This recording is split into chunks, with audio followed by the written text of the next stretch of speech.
And they're off. Where is Essa dwelt at the start, spotted them a few lengths. Speed from the center of the gate for Cantucci and Commander Joe. Third on the inside is Thelonious. Now here comes a rush from Where is Essa to find position. He's into third in the two-path. The trailing duo are Action Point racing on the outside of Bongino. Midway down the backside, it's a speed duel up front. Commander Joe and Helen Vanek on the outside of Cantucci and Brian Shane. 23 seconds flat for the opening quarter. Jeffrey Alderson has Thelonious on the inside of Where is Essa and Juan Crawford, racing 2 lengths better than Action Point and Mikey David. The trailer is Bongino with Leo Salas. Midway round the turn, the top two have opened up 5 lengths. It's still Cantucci and Commander Joe duking it out head and head. Where is Essa under some left-handed encouragement and from third as Thelonious begins to tire. Then Action Point and Bongino can see them all. Little has changed at the head of the lane. It's Cantucci on the inside, Commander Joe on the outer. Commander Joe with a short advantage. Cantucci fighting back. Where is Essa trying but spinning his tires in third. Now, Commander Joe has the neck in front of Cantucci. Coming down to the wire, Commander Joe will prove best. Commander Joe and Helen Vanek 3 parts of a length to Cantucci. Then Where is Essa, Thelonious, Action Point, and Bongino.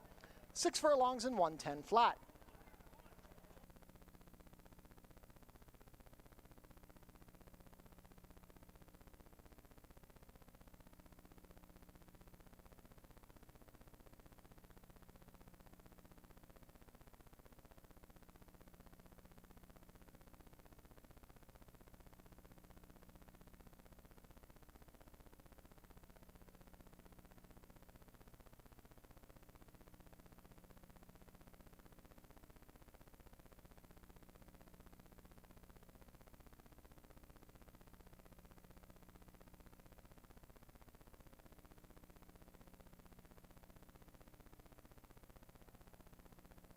And they're off.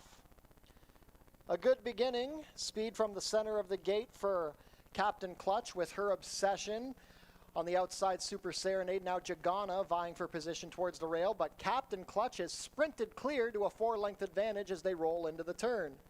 It's Captain Clutch and Kirk Johnson up by 5 over Jagana and Helen Vanek. The next 4 race in a line, Easter Sunday Girl and Deshaun Gaskin, Her Obsession and Deshaun Bino, then Super Serenade and Alexis Sanchez, and Ring Bit with Leo Salas.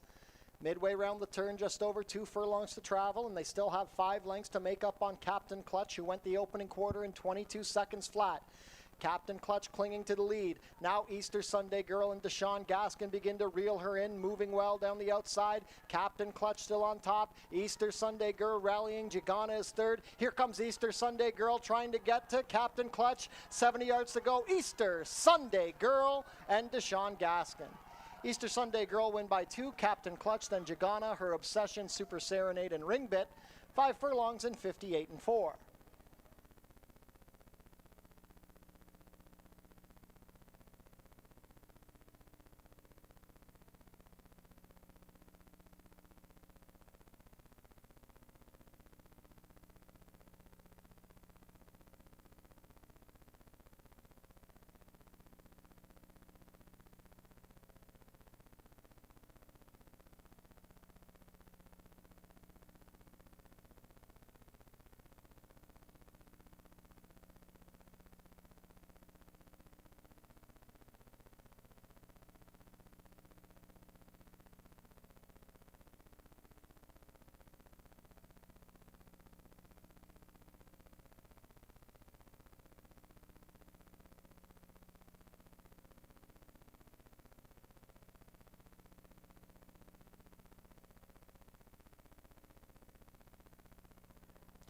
And they're off.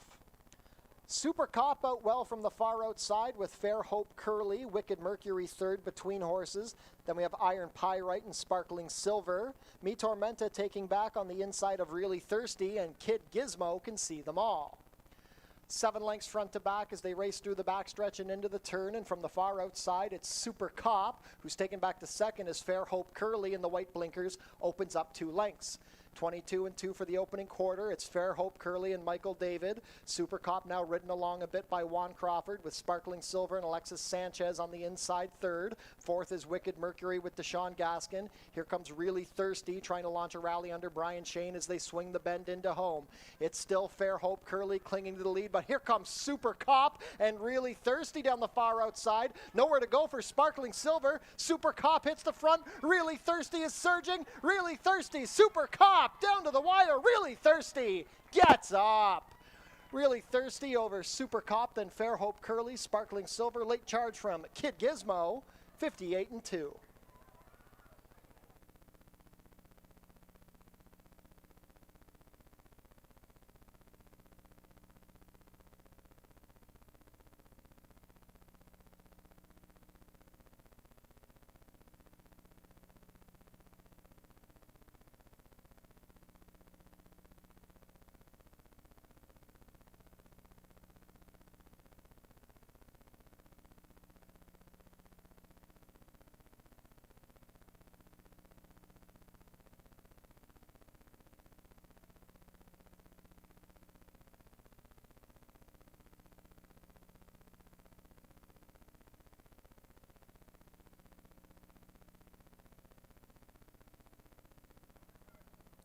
And they're off.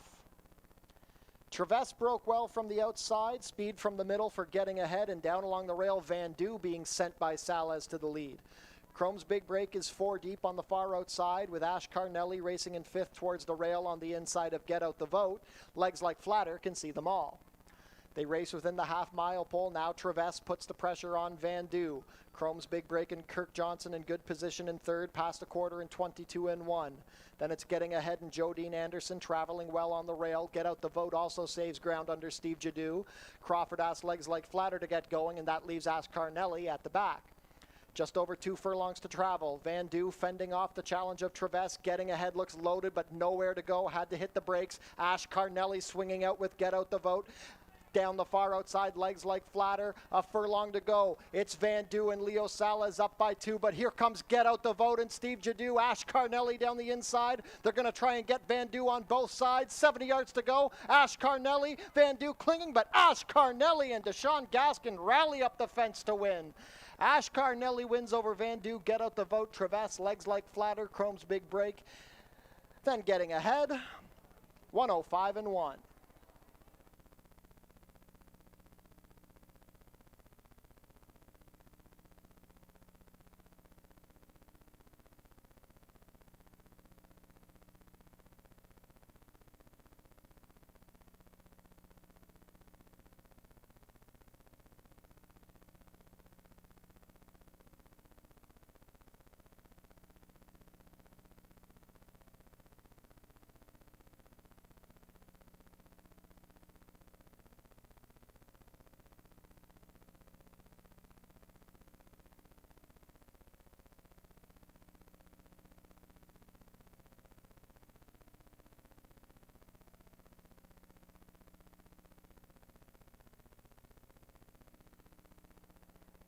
And they're off. They broke in a good line. Truly Mischief puts the head in front of Name of the Game. Rise My Guy also racing forwardly from the inside with Silent Miracle out wide. Paperback Hero is 5th, racing on the outside of Kitty Holiday, and the trailer is Bingo's Grind. Name of the Game wants the lead. Leo Salas drives and puts the neck in front of Truly Mischief and Jeffrey Alderson. Juan Crawford has Rise My Guy on the rail in 3rd, racing a length and a half better than Silent Miracle and Ramiro Mirage as they pass the quarter in 21-4. Paperback Hero is 3 deep under Helen Vanek. Now Kirk Johnson gets Bingo's Grind moving on the rail with Kitty Holiday and Pierre Mailhot between horses. Midway round the turn, the battle continues. Name of the Game and Truly Mischief head and head. Rise My Guy, Juan Crawford in the pink silks, biding his time in 3rd as Bingo's Grind swings to the outside. 44-4 to the half. They turn the bend into home, and here comes Bingo's Grind down the far out stride. Rise My Guy trying to split horses, but Bingo's Grind has quickly opened up 2 lengths. Rise My Guy with a surge. Kitty Holiday from the back. Rise My Guy clinging, but Rise My Guy gets up. Rise My Guy over Bingo's Grind. Then Kitty Holiday, Name of the Game, Truly Mischief, Paperback Hero, and Silent Miracle, 110-1.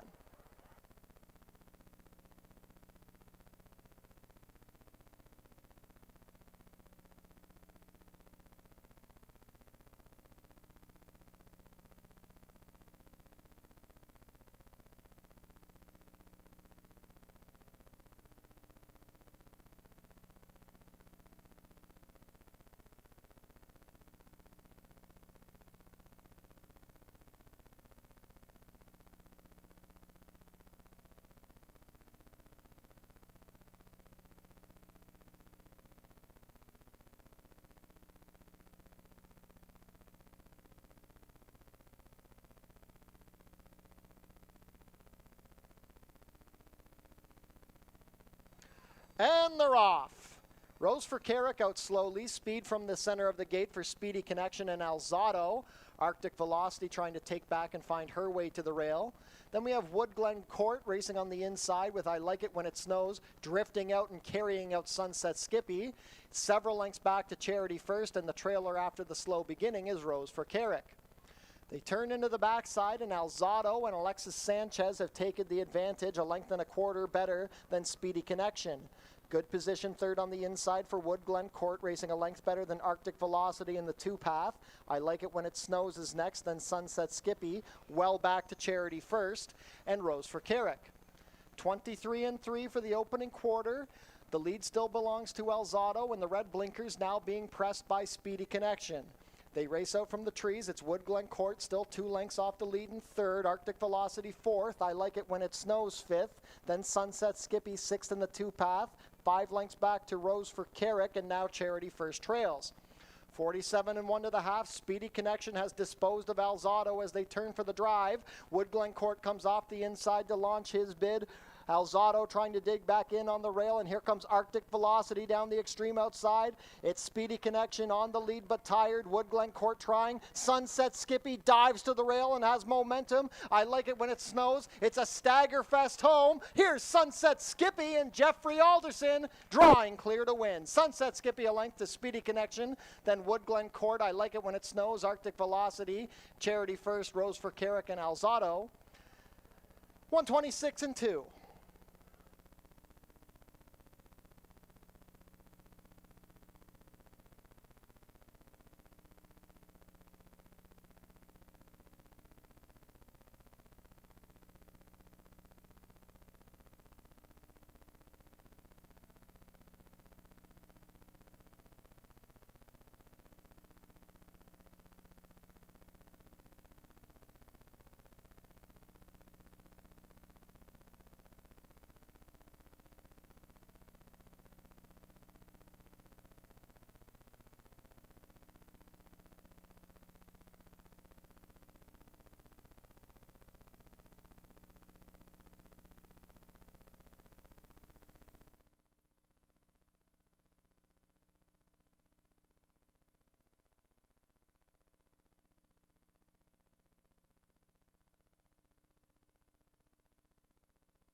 gentlemen, welcome back to Fort Erie Racetrack for a Tuesday twilight evening of live racing. 6 races on tap today on this warm Tuesday afternoon. Sunny outside, 28 Celsius or 84 Fahrenheit.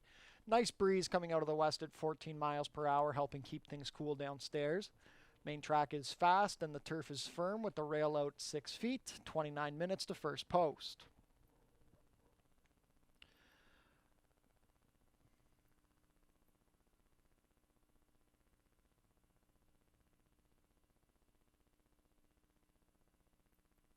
Visit our website, fortierieracing.com, for information about everything going on here at the track.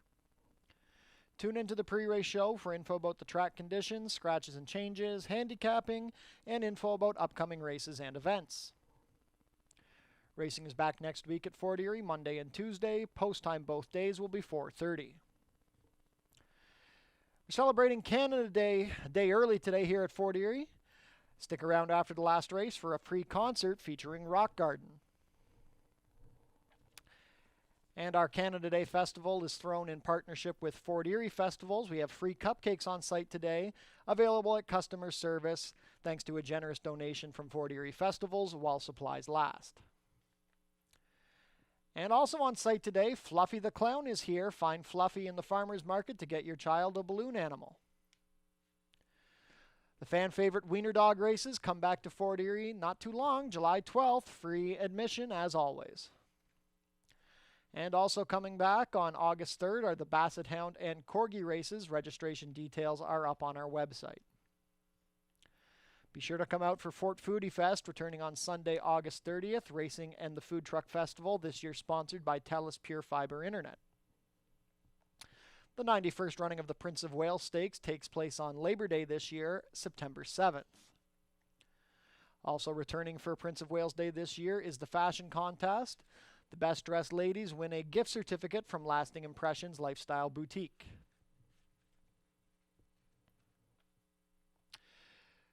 Track-a-Lantern returns this year on October 12th. Starting at noon, kids in costume can trick or treat around the track. We're having non-winning ticket draws again here at Fort Erie today. Today's non-winning draws feature tickets to the Great Benjamin Circus. Treat your team to an exciting day at the races. It's only $15 per person. The track pack includes 1 food item, 1 drink, and a Fort Erie live racing program. For more information, go to our website. Book your table in the Turfside Dining Room, open on live racing days. Reservations are recommended. Head down to the Paddock Shack for burgers, hot dogs, sausages, fries, and poutine, plus beer and soft drinks, located near the walking ring. Become a member of HPIBet.com today. Get $100 when you bet $100, plus your first bet is on us. Tune into your TV Niagara for the Fort Erie Race Replay Show, Channel 70 HD or Channel 100 Epico, Thursdays at 10:30, Saturdays at 4, and Sundays at noon. Jackpot High Five wagering offered today in Race 6. The carryover is up to $1,500, $4.51. Smoking is allowed in designated areas only at Fort Erie Racetrack. No food or beverage are allowed in these areas, and no cannabis is allowed on the property. Up next are today's changes. In Race 1, we have a vet scratch of the number 2, Seguiria. Take out the 2.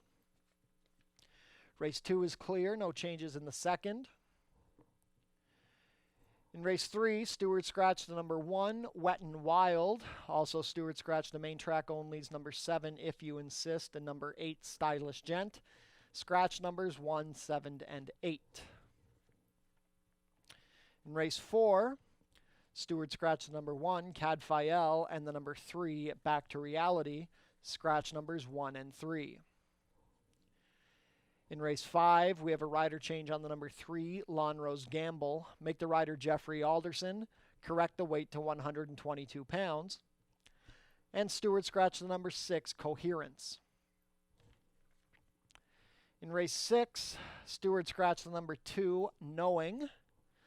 We're awaiting a rider change on the number 4, Princess on a Mission. That rider is to be announced. And Stewart scratched the main track only, number 10, Arami's Spitester. Take out the 10.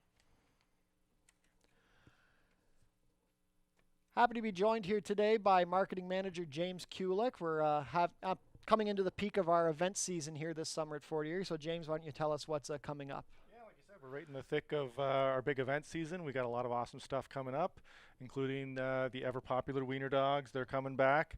Registration's open now. We already have about 60 some odd wiener dogs registered, so registration's filling up fast. There's a couple spots left open. If you got a wiener dog, we got some last minute entries so we can get in there.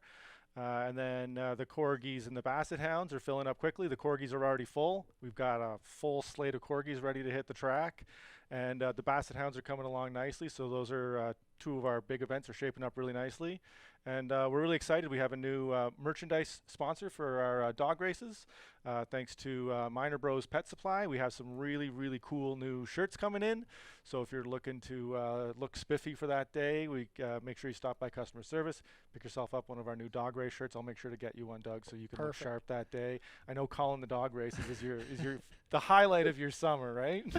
Calling the dog races is a very hot day for me, except for the one year where it was the wettest day of the season. Yes. And I had to drip my way back to the car. Yeah. But new merchandise at Fort Erie is always exciting. We have some of the best quality merch of any racetrack I've ever been to, and I've been to a lot. So if you're coming out, make sure to pick up some of that merchandise. Yeah, we have great stuff down at customer service. And then today we're celebrating Canada Day a little bit early, just because of the way Canada Day falls. Canada Day on a Wednesday is not the best for a lot of businesses, but we're making the most of it. I've been telling people, well, our horses are just so fast, we have to celebrate Canada Day early. So we have a full, exciting lineup of things today for the families. Everything is free. We got free cupcakes to hand out. We got Fluffy the Clown. We have a full arts and crafts table down there. Kids can stop by customer service. We got a great big table. They can spend the day making Canada Day arts and crafts, all kinds of fun stuff. And then a little further down the calendar, we have the Fort Foodie Fest coming back, which is shaping up really, really nicely. We have some awesome food trucks that are going to be stopping by, some new ones. We're going to have Mexican hot dogs this year. So I did try them. Very spicy. Oh, good. Well, I'm a spice fan. Unfortunately, I can't eat spice during the races. I have to wait till after. But yeah, Fort Foodie Fest, I think, has been one of the most welcome new additions to the calendar in recent years. So if you're in the area, strongly recommend coming out for Fort Foodie Fest at the end of August. And of course, Prince of Wales on Labor Day this year is new in the mix. Absolutely, our signature event, Prince of Wales Stakes. People have been asking for many, many years to get it back to a weekend or a holiday. The calendar worked out in our favor this year that we were able to do that and accommodate the fans. So we're really excited to be racing on Labor Day. We're going to have an amazing lineup that day. As you know, Labor Day is normally already a stakes day for us, where we have the Puss in Boots and some other stuff going on. So we've decided to just jam-pack everything all together. We have a full menu of really great racing that day. Yeah, Prince of Wales Labor Day should be the best racing of the season by far here at Fort Erie. So definitely a great way to spend your Labor Day holiday. Do we have anything else coming up to mention? And then after that, we close out the season for the kids. We got Track-O-Lantern coming back, and that's really grown a lot to be a popular event. So get your costumes ready early, and come on down to the track for that, and trick or treat around the thing. We have awesome vendors who support that event and give out free candy. It's a lot of fun that day. So we're really happy that one of the main things that we're so proud of here at the Fort Erie Racetrack is that we're able to offer all these events at no cost. There's no admission to get into any of our events. You can come, you can have a great time without spending a penny. We want you to spend some money. Yeah. To be clear, we do want you to spend some money. But we're not going to break the bank just getting in the door. Exactly. Free parking, free admission. All our events are free. Face painting, the Fluffy the Clown, all that stuff is free. So we're doing what we can to support families during times when inflation is running crazy and things are getting expensive. We're really proud about the fact that we're still able to offer these events without charging. So you can come here without breaking the bank. Yeah, no, this is a great place to bring the family. It's a fantastic location. Lots of great stuff for the community, the farmers markets. You're not just supporting Fort Erie Racetrack, you're supporting other local businesses who come here. So yeah, we really appreciate all the hard work you guys do putting on these events for the families throughout the summer. Thanks, Doug. Anyways, thanks, James, for coming up and discussing our great events this summer. And I guess let's take a look at our 6-race card today here at Fort Erie Racetrack. Race 1 is a claiming race for the fillies and mares, going for $5,000. Non-winners of a year this year and non-4. 6.5 furlongs to distance, and we have a scratch of the number 2 Seguiria, so it's going to be a 5-horse field to kick off today's early pick 4. I'm going with the number 5 Hot Omelet here in race 1. Hot Omelet taking a class drop after racing for 8,000 in a couple of starts this year. Last time out on June 21st, she chased the pace and then got tired to be 4th in a 5-horse field. That was a pretty good group of horses. Little Iris, Candid Candace, Claire You the Best. Those are all higher level horses here at Fort Erie. Hot Omelet probably wants more distance, but she can win at 6.5, and I just think the class drop will help her out a lot. We've got Mikey David riding for Josh Robillard. Number 6, Ala Turca, ran a very good race to be second behind Legs Like Flatter on June 7th for 62.50. She's another one taking a class drop here for her second start of the Fort Erie campaign, but she was already pretty fit, having raced at Mahoning Valley and Woodbine prior to the start of the Fort Erie meet. Helen Vanek and Julie Mathis both had winners on yesterday's card. Then the number 4, Last Glimmer, won her non-winners of 3 on June 7th in her first start of the year. Showing speed and holding off She's Hot to Trot. Juan Crawford and Steve Cathcart both having fantastic seasons so far this year. So Last Glimmer, the 9-5 morning line favorite, is definitely a contender. Race 2 is a 4,000 claiming race for the fillies and mares which have not won a race this year or which have never won 4. The pick 5 wager starts here. It's a 5.5 furlong sprint, field of 6, going to head to post in race 2. I've gone with the number 3, Strike a Chord. Strike a Chord had to race with no shoes in her Fort Erie debut on June 14th. She lost a shoe heading to the paddock, and then they could not get the shoe repaired, so they had to take the shoes off. And I think that definitely affected her performance, having it been her first start on a dirt surface. Today, should have the shoes on, should have a little better traction. Kirk Johnson, very good speed rider here, picking up the mount for Julie Mathis. I expect Strike a Chord to break sharply and hopefully sustain her speed better than she did on June 14th. Number 1, Pop Chart, is a very interesting new face to Fort Erie, coming from a Will Rogers Downs and Mountaineer. She was racing competitively in starter allowances and allowance races in Oklahoma this spring. Then disappointed at Mountaineer on May 17th. Mountaineer can be a tricky surface. It's very heavy and some horses don't like it. So now we're getting in for $4,000. Again, Steve Cathcart having a great season. Alexis Sanchez has the mount on this Daughter of Motown. Then the number 6, Silent Passion, going for Helen Vanek and Nick Molini Jr. They teamed up for a win yesterday with Commander Joe. Silent Passion won 4 out of 9 starts last year at Fort Erie, including a win at this level on October 21st. She has tactical speed, so she should be well positioned from the outside. I think she's a very logical contender in her first start off the layoff. Race 3 kicks off our turf action for the day. It's an allowance optional claiming race for a claiming price of $12,500. So this is one of our higher quality races here at Fort Erie. We're going about 7 furlongs, 1 circuit of the turf course. Late pick 4 wager starts here. We're scratched down to a field of 5. I think we have a standout with the number 6, Mad Dog and Joe. Off a claim for $15,000 at Woodbine on May 31st. Mad Dog and Joe is fast. He should be able to break on top, and when he gets loose on the lead, he can be tough to run down. He won a 16,000 claimer at Tampa this winter. Those are tough races. He even raced well in an allowance race there. He's an 8-time winner. He just looks like he's going to get clear and be tough to catch. Expect to see Mad Dog and Joe as a contender in the Puss in Boots Cup on Labor Day, Prince of Wales Day this year.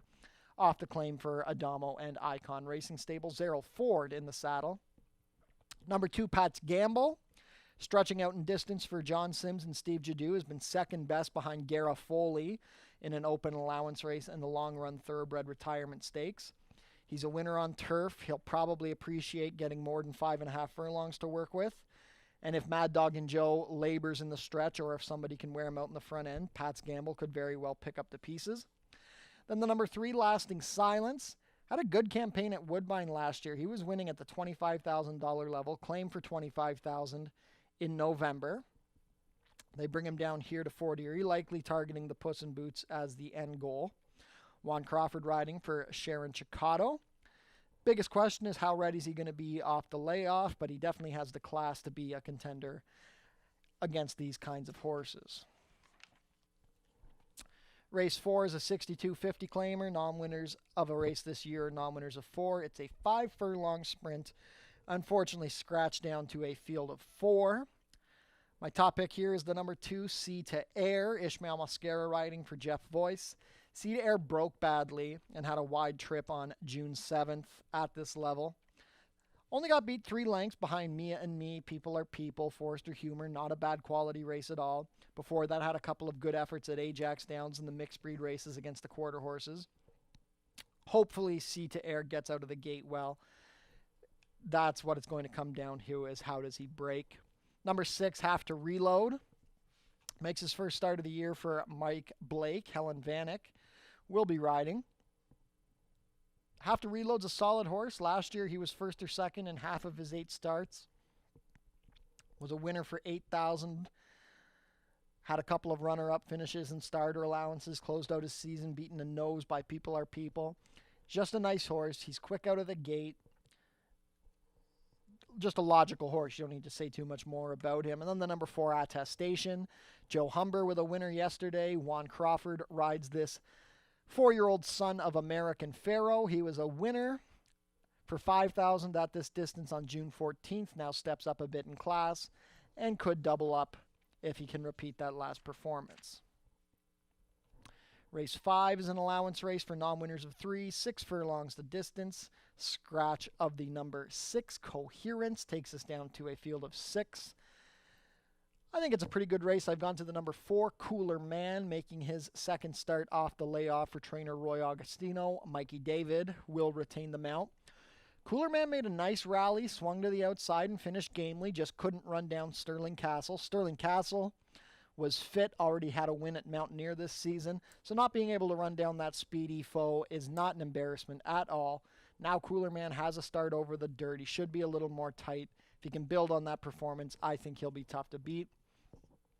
The number 5, Tiernan, made his Fort Erie debut on the same day, June 14th, in an 8,000 non-winners of 2, going 5 furlongs. It was an off-turf race where he broke on top and was never threatened. Nobody ever really loomed up to him. He was just able to control the pace. This is a bit of a tougher race. I don't know who's going to be able to go with him on the lead, but there should be some more threatening rallies to challenge Tiernan this time. Nevertheless, he's a threat to double up. Then the number 7, Glint and Daddy's Eye, was third, 3 parts of a length behind Cooler Man on June 14th. He was a winner of a non-winners of 3 allowance here at Fort Erie last summer. Ran third in the Lake Erie Stakes behind good horses like Go-Kart Mozart. Luis Reyes rides for Tony Adamo. He just got his first win at Woodbine last week aboard Magnetime for Kevin Attard. Last race of the day, race 6. We're back on the turf. It's a non-winners of 2 allowance going about 7 furlongs. $1,500 in the Jackpot High 5 carryover. And we just got the rider change. The number 7, My Math is Correct, will now be ridden by Kirk Johnson. We're still awaiting a rider on the number 4, Princess on a Mission. But we got a nice field of 8 going to go a circuit of the turf course to close out the day. I'm going with the number 6, Heard a Ghost, for Mike Blake, Luis Reyes in the saddle. Heard a Ghost kicked off his season on June 14th in the slop in an 8,000 non-winners of 2. Trailed the field and ran on to be a non-threatening third, but he galloped out very nicely. 5 furlongs on the slop is probably not what this horse is meant to do. His only start on the turf was at Woodbine for $15,000, and he got beat a length. That was going a mile and a 16th with a bit of a troubled trip. Now he's got a start under his belt. He gets a more ideal distance, and he gets a more ideal surface. I think he's got a good shot to step up from that first race of the season. Number 8, Grand Warrior. This is a Japan bred, racing for Tony Adamo and Icon Racing. They claimed him for $10,000 on May 31st at Woodbine and ran him back a week later for $15,000. He was very troubled the day that he was claimed and had a much better trip rallying up the rail to win on June 7th. Now we're going to see how he takes to the turf. The Japanese pedigree should lend well to turf. Romero Mirage has been riding very well at Woodbine. He will have the mount for the leading connections. Then the number 3, Final Run for Love. He's a plotter should be able to run on for a share. He kicked off his season in the same race as Herta Ghost. 5 furlongs in the slop is not what this horse wants to do, but that race should have gotten him a bit more tight. His form on the turf is usually quite good, and again, that plodding style, horses like him can kind of run on for a share in almost any kind of race. Juan Crawford has the mount for Roy Agostino. Just 9 minutes to post for today's first race. Best of luck with all of your wagers. Enjoy this Canada Day celebration here at Fort Erie, and stay cool.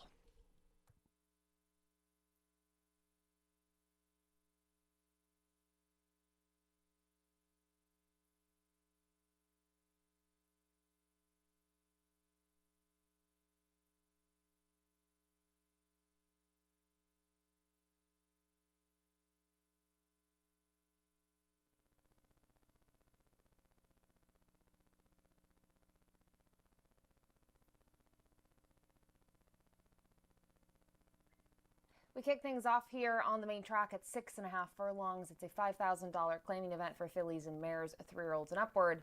And looking at this field, I did want to focus on the outside of the starting gate, starting with the number 6, Ala Turca, who I do think form is a little flattered by that performance. She was a game second, rolling late to be 3/4 of a length beaten by Legs Like Flatter, who I thought got a little bit of a trouble trip on the Monday program. Really respect her as a runner. The 3rd place finisher, Really Thirsty, we saw win one of the turf races, and she really took to that surface when returning to it. So it speaks a little bit to what the competitors were able to do in that June 7th race. And I think it also speaks to the fact that she's going to take a little bit of a slash here in claiming price. I do think this is a great spot for her. Post, she isn't as quick as others in here, but luckily the horse to her inside, Hot Omelet, figures to be forward, and I do think this is perfect at 6.5. So I use her on top. I mentioned the name Hot Omelet. Respect her, always been a big fan of her. She's a 6-time winner here. She's done around 1 turn, 2 turns. She's run fairly well on the grass, and I thought her first start of the year was strong on the grass. It's just the fact that Naughty and Nice is a horse that when she gets bold on the front end, she's tough to beat, and that was the case. Now, I would have liked to see more from her on the June 21st race because I felt like it was perfect. She was getting around 2 turns. She was returning to the dirt. And it didn't help that she chased the pace setter in there, Frackamore, who set very swift fractions of 22 and 4 and 46 and 2 for a mile and 70 yards. But the horses that were just a little bit more off of it, say tracking in 3rd early, such as Little Iris, were able to get the job done. So maybe it was Trip that got the best of her. She is going to cut back in distance. I've always preferred her a little bit more around 2 turns, but we saw it last year. She can win at 6.5. So looking at her buyer last year, one of her best was her 2nd best, in fact, was going 6.5 furlongs. Finally, the number 4, Last Glimmer. They were able to utilize the waiver after wintering her, and she was able to win in her first and only start so far now in 2026. She was forward throughout. That was going 6 furlongs. I do think that this group, even if you took out the fact that last time was 903 life and you just looked at it as $5,000 claimers, this is a significantly tougher group. So she does need to take a step forward. I think her buyers also need a little bit of a boost, but I do wonder in terms of trip, is she sitting sort of the middle trip compared to the other 2 I talked about? That certainly could be the case, but for me, most of my interest is on the outside 2, that being the 6, Ala Turca, the 5, Hot Omelet, and I'll use the 4, Last Glimmer, underneath. Good luck.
Ladies and gentlemen, just take note that due to the heat, we're going to have shorter post parades today. Shorter post parades due to the current heat here at Fort Erie Racetrack.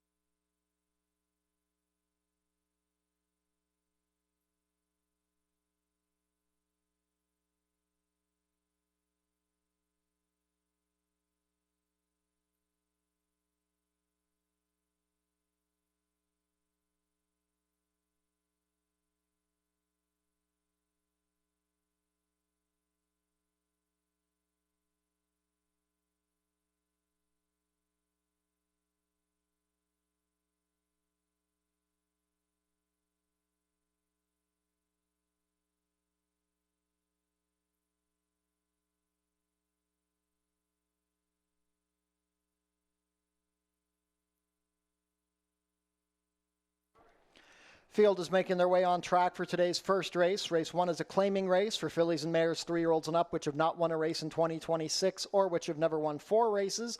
Going for a claiming price of $5,000 down to $4,750, traveling a distance of 6 1/2 furlongs, competing for a purse of $17,550. Race 1 offers win, place, show, exactor, 20-cent try, double, 20-cent super, 20-cent pick 3, and 20-cent early pick 4 wagering.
Race 1 post parade, number 1 is Mimi's Holiday. Edgar's and Tenno riding for trainer Ken Smith and owner Radcliffe Racing Stable. Scratch the 2. Number 3 is Night Saber racing for owner trainer Barbara Bailey. The rider is Chad Lee. Number 4 is Last Glimmer. Juan Crawford in the saddle for owner trainer Stephen Cathcart. Number 5 is Hot Omelet. Mikey David has the call for trainer Josh Robillard and owners Hoi Wing Ip and Michael Chung. Completing the field, number 6, A La Turca. Helen Vanek rides for trainer Julie Mathis and owner David Mathis. Once again, shortened post parades today here at Fort Erie Racetrack. Race 1 kicks off the early pick 4. Make sure to get those wagers in.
Field for race 1 is heading into the chute and approaching the starting gate. Not much time left to get those race 1 wagers in.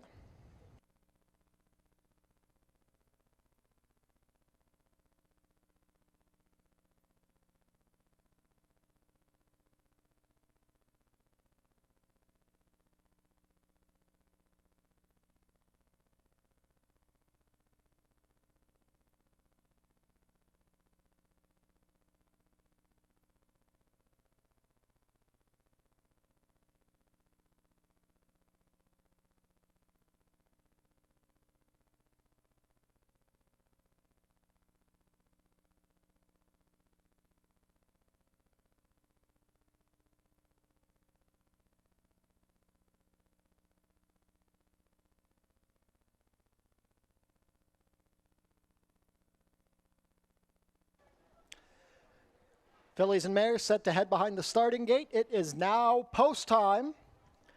Co-favored at 8-5 are numbers 5, Hot Omelet, and 6, A La Turca. 2-1 on the number 4, Last Glimmer.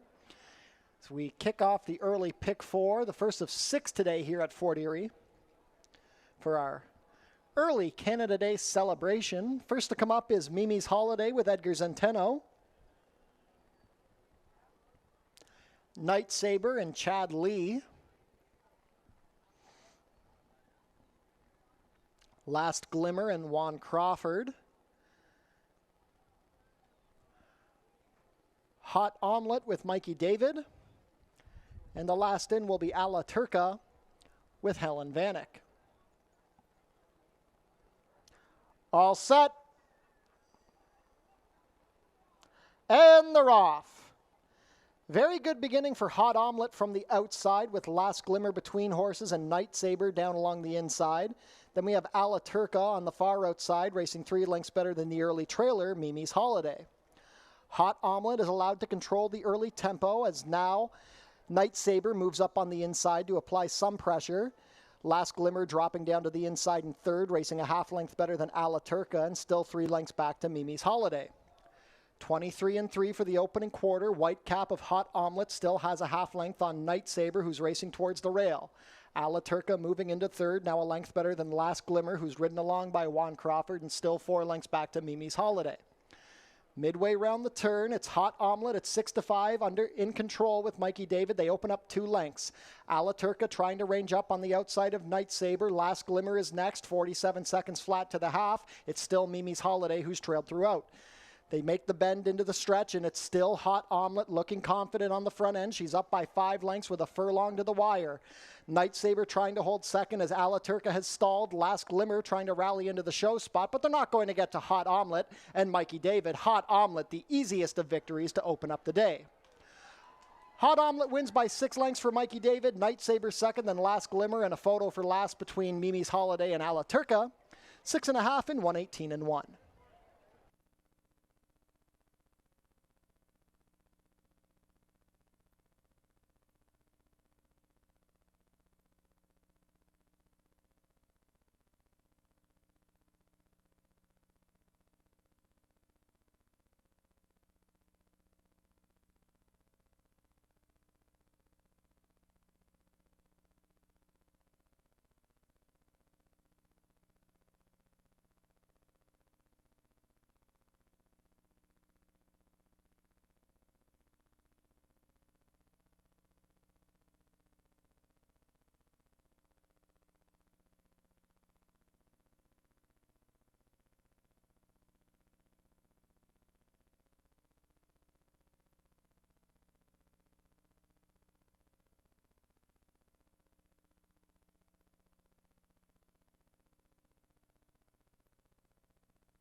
Unofficial in the opener, the winner is number 5, Hot Omelet. Second at 22-1, the number 3, Night Saber. Third, number 4, Last Glimmer. And fourth, number 1, Mimi's Holiday. Unofficial race 1 order, 5-3-4-1.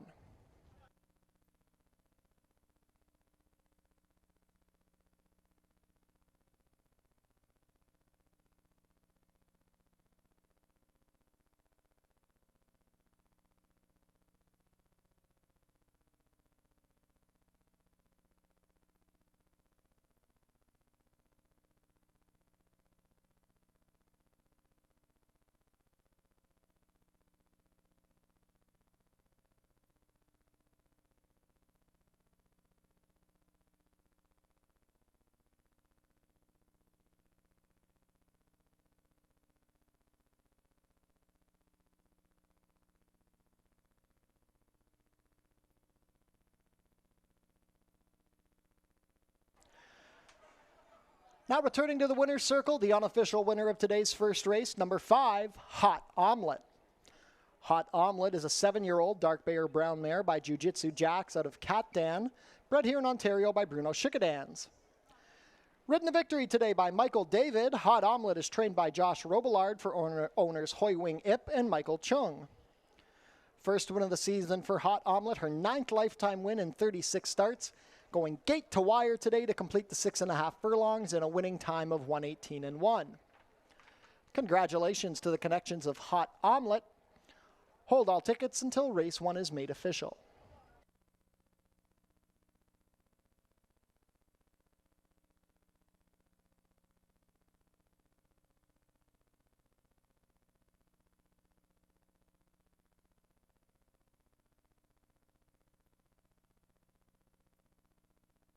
And race 1 is now official.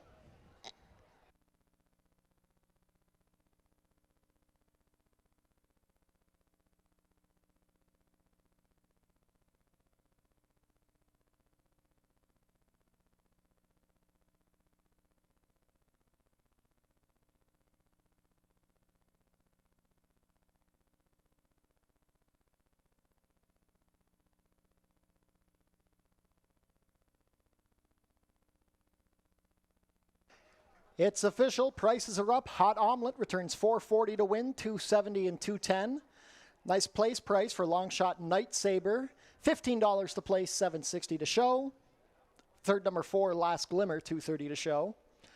$2 exact to 5.3, 55.10. The $1 try, 5.34, 71.60. $1 super, 5.341, $209 even.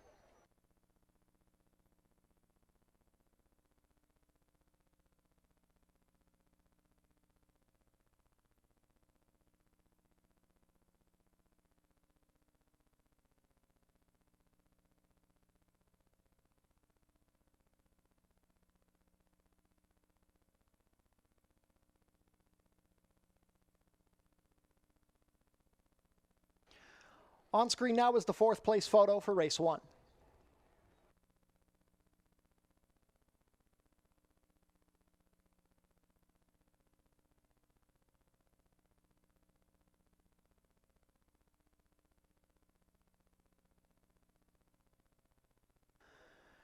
like to say thank you to our partners at True Green Professional Lawn Care, who since last year have been helping us keep our grass looking green and lush.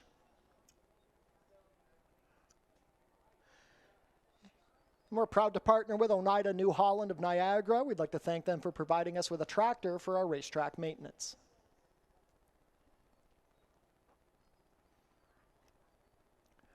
Race 2 is coming up in 18 minutes. There are no changes.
Ladies and gentlemen, we have a late rider change to announce in the 6th race.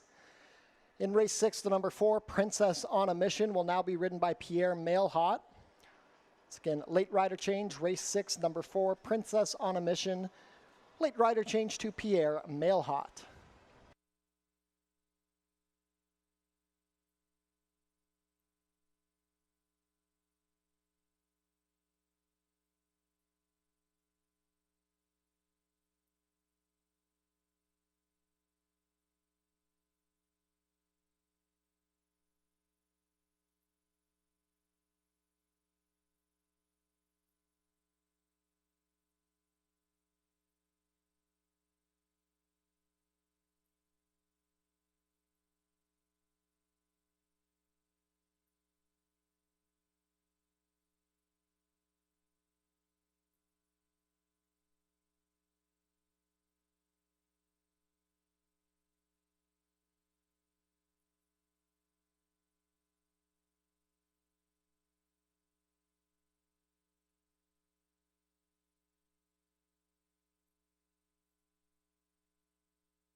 Race 2 up next is for fillies and mares in for the $4,000 tag. They haven't won a race in 2026 or 4 races in their lifetime, and they will compete here on the main track at 5.5 furlongs. I'll kick it off here with the number 6, Silent Passion, who took her Wildbreaker maiden. She was 0 for 10 in 2024. With these current connections, they claimed her in November of 24, wintered her, and they had a very successful year with her last year, winning 4 of 9 appearances. Her final start was a trip to the winner's circle, where she was able to beat several of her rivals that she'll face again, including Rifling and Nicole Song. Love the way that she's been so handy in the fact that she wants to get quite forward, like maybe a length or 2 off of it. She'll come with a late run. And I do think here, 5.5, I don't know if it's necessarily short for her because she can stalk. I do think looking at her resume, 6.5 worked out quite well for her last year, but do think this is a great post and a great spot for her return to the races. So she is the top pick. Looking at some others, the number 2, Rifling, I've already mentioned her name. She's the sort of horse that you love to own because she always shows up. The issue is she's typically not winning all of the time. She's just 3 for 28 in her career with 10 second place finishes and 4 third place finishes on her resume. And last year, she was able to win fairly early in the meet. It was her second start off the layoff, and she did it very nicely over a wet track. But in her following starts, you can see second and third, very similar trips in all of them. And with that, I just don't necessarily trust her on the top spot. Like I said, you'd love to own her because she's always picking up checks and she tries her hardest, but she's a little tough for me to trust on the top spot, so I go to her underneath. And then finally, the 5, Gamble on Love. I don't know what to make of her form. She raced pretty well this winter out in Ohio at Mahoning Valley, and the track conditions less than ideal. Maybe she did like a little bit of moisture in the track. Maybe that was the difference in those races. She was forward in some of them. She showed that speed in her first start here ever at Fort Erie, but she just sort of wilted in the final stages to finish 6th in that 7-horse race. She faced the likes of Legs Like Flatter, Atla Turca, and Really Thirsty, who I talked about, those 3 into the opener today and what they've been able to do. So this is class relief for her. Maybe she'll be a little bit more fit We'll have to see. I don't want to take too short of a price on her, but the barn got a win yesterday with Ash Carnelli. They'll look to make it another win here on the Tuesday program, and she does have races that do make her a big competitor in this spot. But for me, I opt for the 6 on the outside, Silent Passion, as the top pick. Good luck.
Field is making their way on track for today's second race. Race 2 is a claiming race for fillies and mares 3-year-olds and up, which have not won a race in 2026 or which have never won 4 races. Going for a claiming price of $4,000, traveling a distance of 5 1/2 furlongs, competing for a purse of $15,300.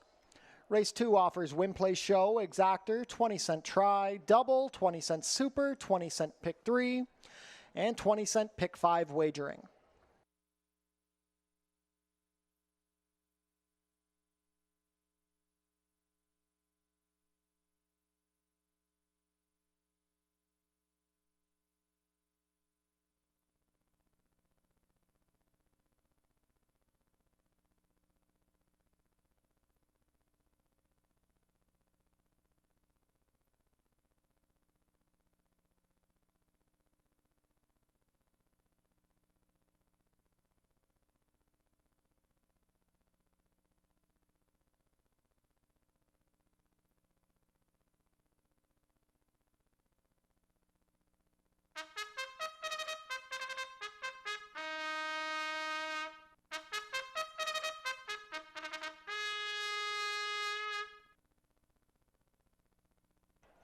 Race 2 post parade, number 1 is Pop Chart.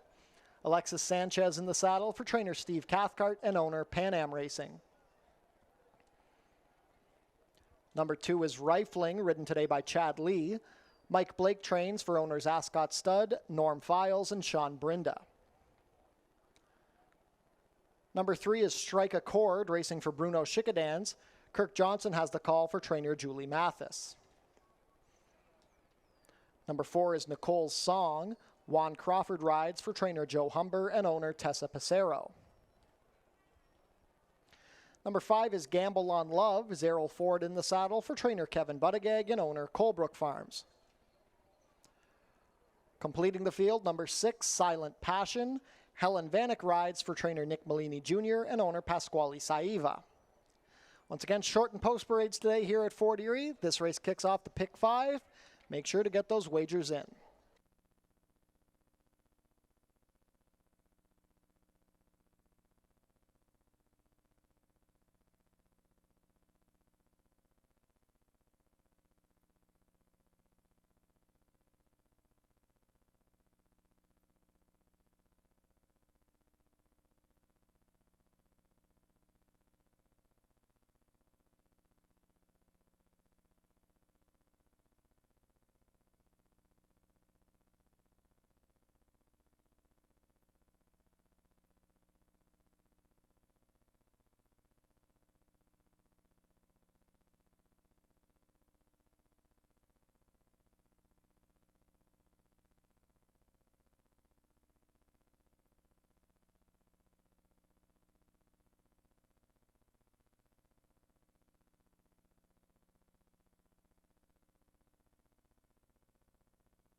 Starting gate about to take position. Not much time left to get your race 2 wagers in. 9-5 favorite is the number 6, Silent Passion. 5-2 support on number 5, Gamble on Love. And 3-1 on number 1, Pop Chart. The pick 5 wager today kicks off here. Get those wagers in. The starting gate is taking position.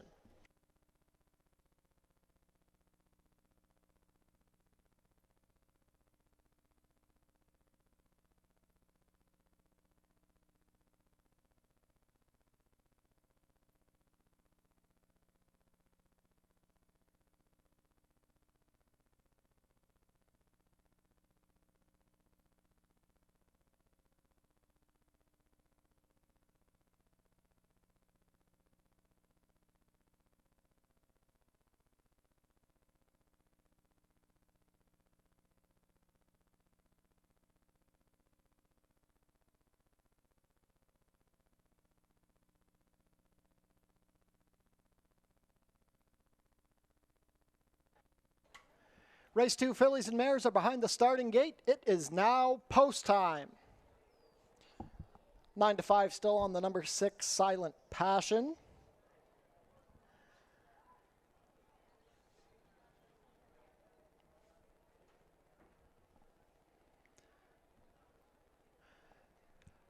First to come up will be Pop Chart, making her Fort Erie debut under Alexis Sanchez.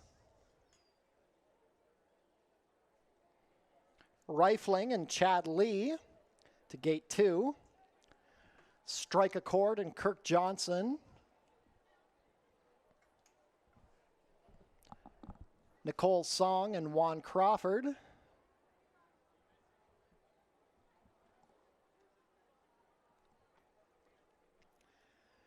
Gamble on Love and Zerrell Ford to gate 5. Last in will be the current favorite, Silent Passion, with Helen Vanek.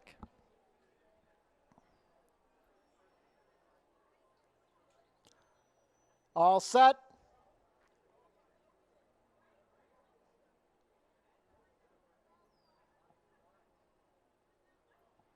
And they're off.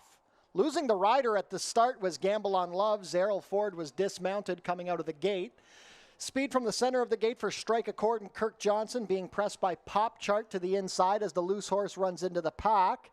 Then it's a gap of 2.5 lengths to Silent Passion racing on the outside with Rifling towards the rail and Nicole Song at the back. They race into the turn. The loose horse has overtaken the leaders. The pace still being made by Strike a Chord, who went the opening quarter in 22 seconds flat. She's opened up 4 lengths like that on Pop Chart, who's sitting second, with Silent Passion 1.5 lengths behind in third. Then well back to Rifling, and Nicole Song has tailed off at the back. They race within the final 2 furlongs and strike the top of the stretch. It's still Strike a Chord looking to make all. Pop Chart is in second, trying to hold off Silent Passion to the outside with Rifling towards the rail. Strike a Chord is beginning to tire within the furlong pole. The lead is down to 3. Silent Passion moving well down the far outside with Rifling. Final 70 yards, it's still Strike a Chord. The cavalry charge is coming, but Strike a Chord holds on under Kirk Johnson. Strike a Chord over Rifling, then Silent Passion, Pop Chart, and Nicole Song. 5.5 and 105 and 1.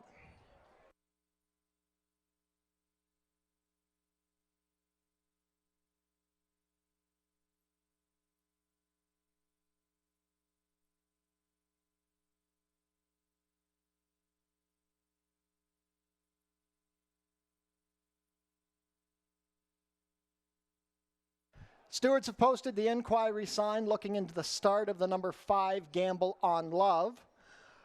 Looking to see if she received a fair start. Your unofficial race 2 winner is number 3 Strike a Chord. It's a photo for place.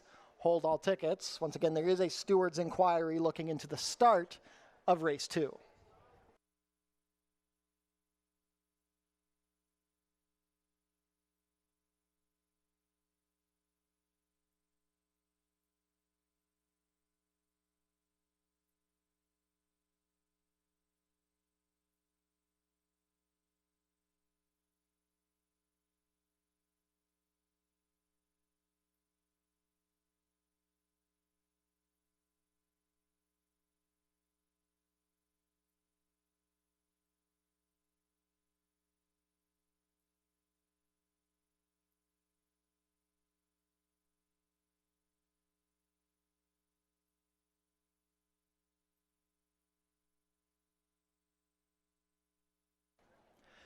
Now returning to the winner's circle, the unofficial winner of today's second race, number 3, Strike a Chord. Strike a Chord is a 5-year-old bay mare by Reload out of Secret Chords, bred here in Ontario by Northern Dawn Stables. Ridden to victory today by Kirk Johnson. Strike a Chord is trained by Julie Mathis for Bruno Chickadans. First win of the season and 4th lifetime win in 13 starts for Strike a Chord, who goes wire to wire, holding on to complete the 5.5 furlongs in a winning time of 105 and 1. Congratulations to the connections of Strike a Chord. Once again, the stewards' inquiry into the start is ongoing. Your unofficial race 2 order is 3261. Looking to see if the number 5 Gamble on Love received a fair start.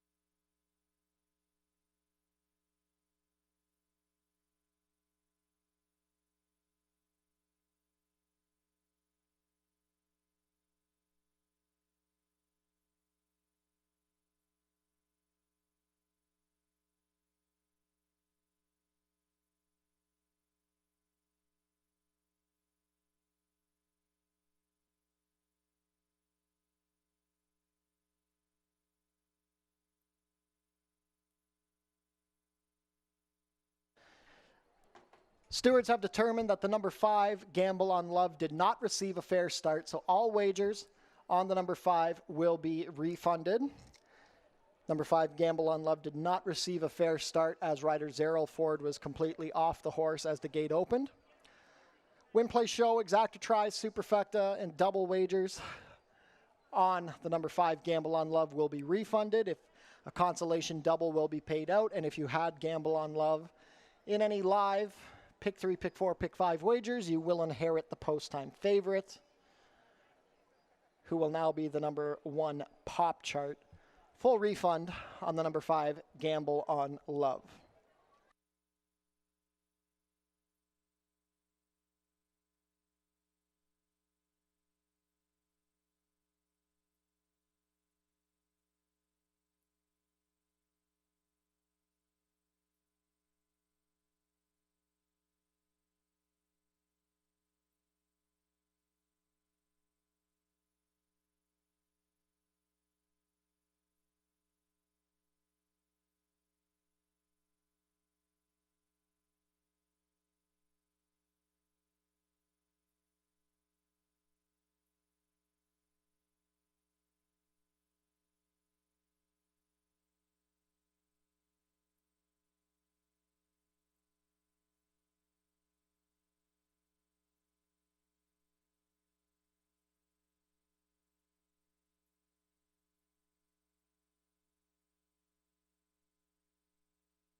Race 2 is now official.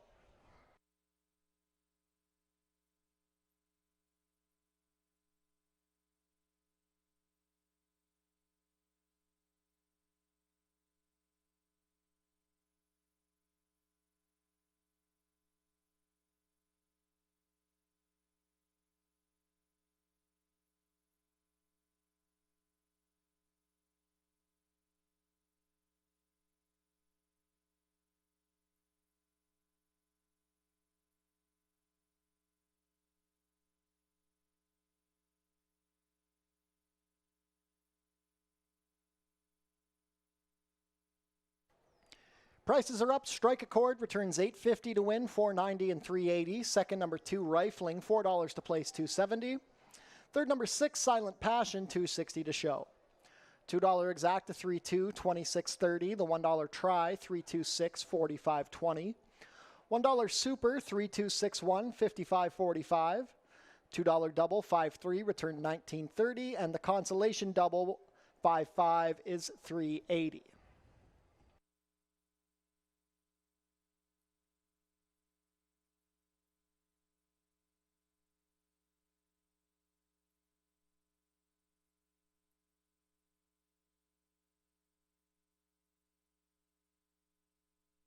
On screen now is the place photo from race 2.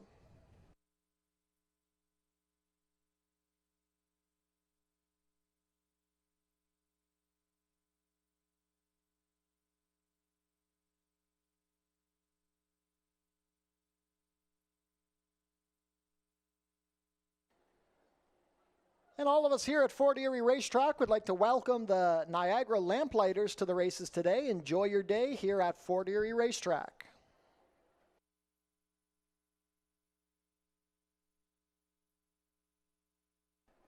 And we'd like to give a shout out to our partners at All-in-One Legal Concierge. If you have legal hurdles, you can bet on All-in-One.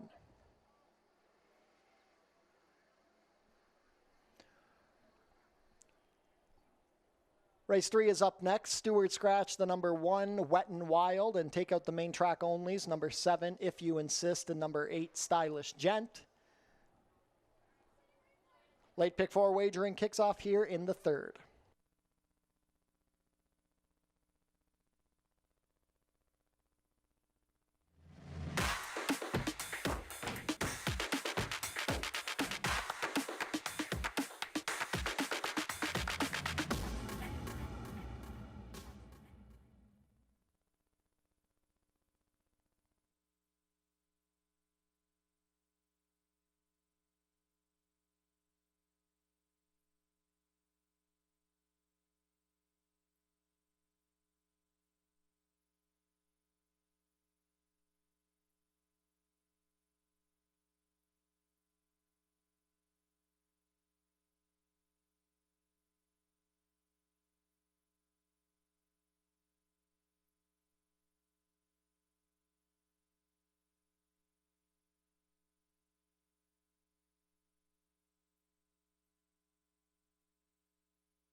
Race 3 is our first turf race of the day. It's also the kickoff leg here of the late pick 4. About 7 furlongs is the distance. This is a very nice allowance optional claiming event. The 7 and the 8 main track only runners are out, and that leaves us with the remaining runners here in the field. I do think the key to this race is the morning line favorite, the number 6, Mad Dog and Joe, for a couple of reasons. I mean, this is the perfect spot for him. He was just playing for 15,000, but look at his form.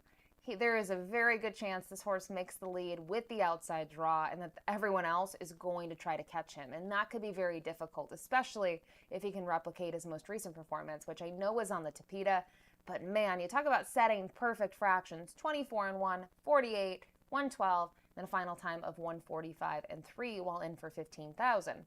He opened up a sizable lead and was able to hold. And he's very comfortable doing this. Last time that we saw him win on the grass, he did the same thing, and he held on by 3 lengths with an 83 buyer down at Tampa Bay Downs. So absolutely love his form. He's a horse that you go back historically. He's had patches of really good form, and then he's been a little bit off form. But you can see so far in 2026, it looks like he is ready to roll. So we do make him the top pick. I think others to look at, the 3 Lasting Silence is a little intriguing.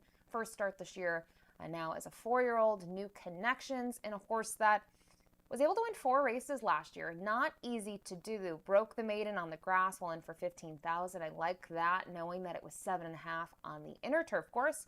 And then came back and won 2 more races in a row. Jumped up in claiming price in the 3rd win, up for 25, and then picked up another $25,000 claiming victory in late October. In that race, obviously aware that he walked the dog on the front end, crawling 25 to the opening quarter, 50 to the half, almost 50 and 1, and then 3 quarters and 114 and 4. But respect that. I do think he's a little bit handy. When you go back to the race on the inner, he graduated in, he was able to sit mid-pack and come with a run. He was about 4 lengths off of it, but he started to inch a little bit closer, and I do think there's a good chance with where he's drawn.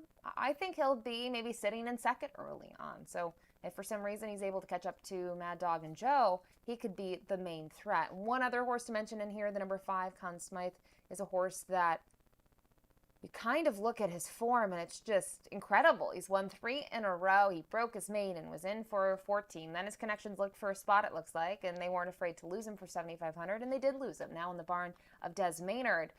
He's a handy horse. He's been interesting to know that he can win around 1 turn and 2 turns. He's going to get back on the grass, which it's worth noting he is 0 for 11. But typically, a lot of these races were earlier in his career, or they were down in Florida, where I thought, they could have been tougher spots. So excited to see him get back on the grass. Great opportunity for him to do so. And we'll see what trip he can work out. Obviously, the form is solid as of late. I do think he needs a buyer boost, especially looking at the morning line favorite, but maybe he will take to the Fort Erie lawn. So for me, go to the 6 on top, followed by the 3, and we'll look for the 5 underneath. Good luck.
Field is making their way on track for today's third race. Race 3 is an allowance optional claiming race for 3-year-olds and up, which have not won a race other than maiden claiming or restricted allowance, or going for a claiming price of $12,500. We're traveling about 7 furlongs over the turf course, competing for a purse of $25,050.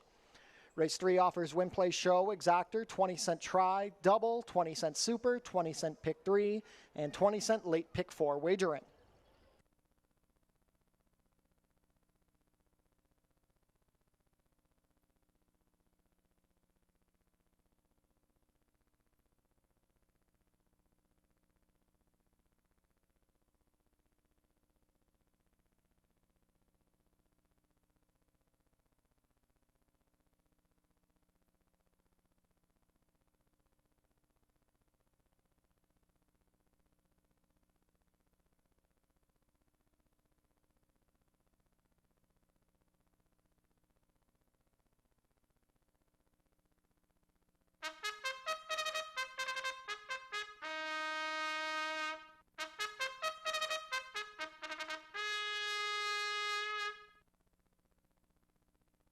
Race 3 post parade, scratch the 1. Number 2 is Pat's Gamble.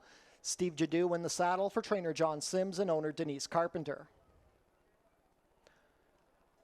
Number 3 is Lasting Silence. Juan Crawford riding for trainer Sharon Chicotto and owners Danny Lococo and Mary Biamont. Number 4 is Fairway to Heaven. Alexis Sanchez pilots for trainer Steve Cathcart, who owns in partnership with Joseph Roberto, Guy Robert Blair, and Dan Blair. Number 5 is Conn Smythe, racing for Nadia Donlava. Jeffrey Alderson riding for trainer Desmond Maynard. Completing the field, number 6, Mad Dog and Joe. Zerrell Ford riding for trainer Tony Adamo and owner Icon Racing Stables.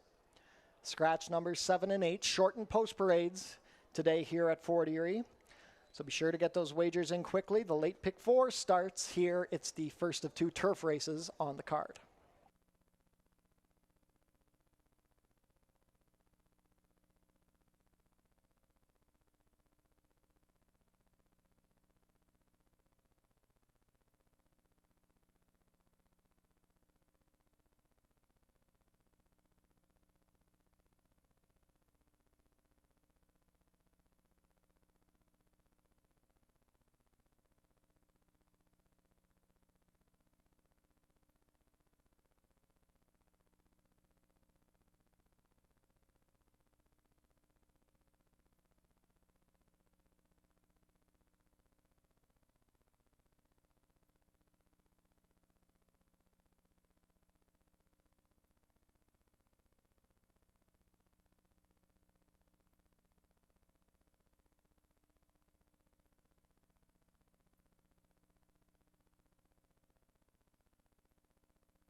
Starting gate is in position. Field is crossing onto the turf course. Last call to get your race 3 wagers in. 3-5 favorite, the number 6 Mad Dog and Joe. 3-1 support on the number 2 Pat's Gamble. Late pick 4 kicks off here in race 3.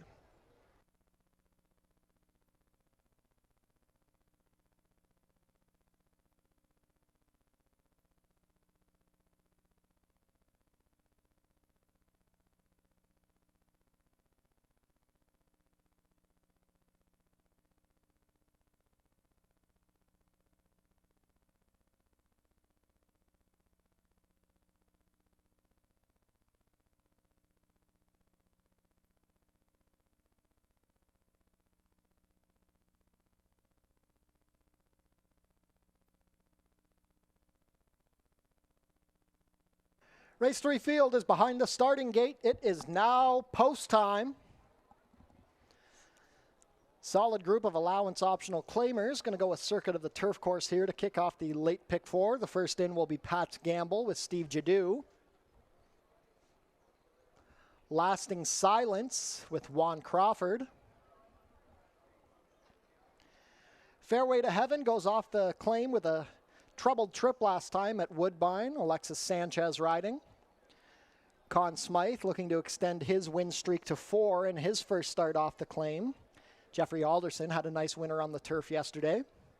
Last in will be Mad Dog and Joe making his Fort Erie debut at 4-5 under Zerrell Ford.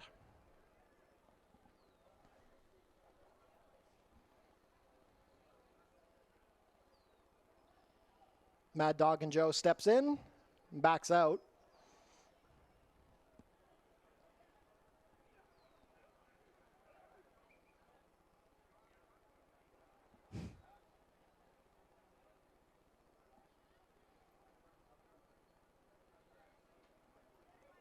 Mad Dog and Joe is in now. All set. And they're off. Mad Dog and Joe broke running from the outside with Fairway to Heaven also looking for some position. Pat's Gamble had to take back there, got in a bit tight along the rail. He's been passed by Lasting Silence. He's racing at the back in a pair with Conn Smythe.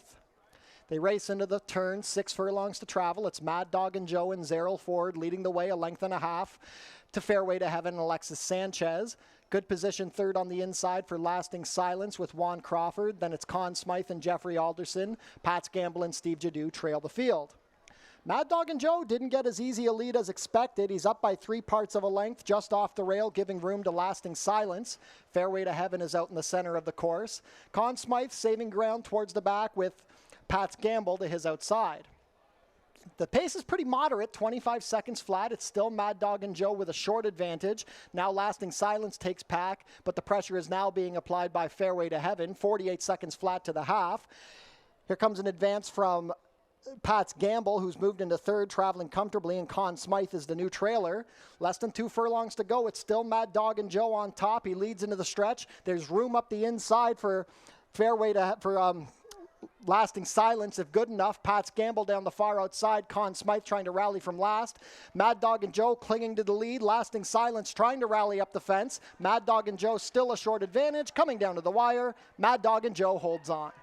Mad Dog and Joe over Lasting Silence. A photo for show between Fairway to Heaven and Pat's Gamble. Then Conn Smythe. 123 and 4.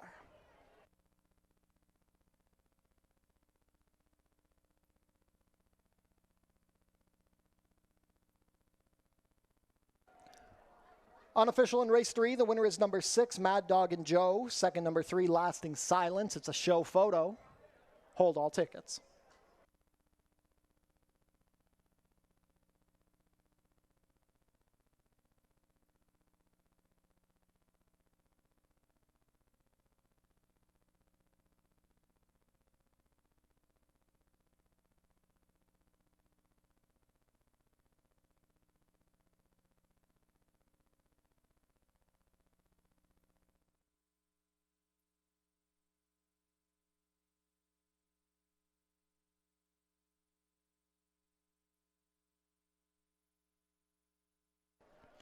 In the show photo, it's the number 2, Pat's Gamble, over the number 4, Fairway to Heaven. Unofficial race 3 order is 6-3-2-4.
Race 3 is now official.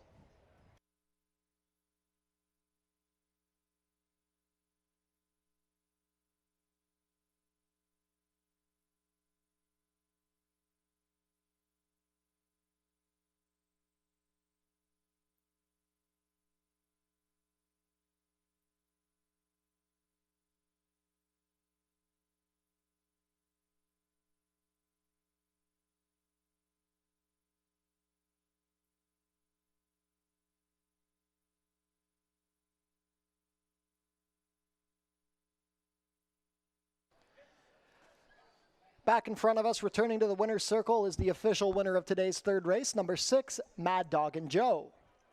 Mad Dog and Joe is an 8-year-old bay gelding by Reload out of Hannah Sue, bred here in Ontario by Bay Ridge Orchards Limited.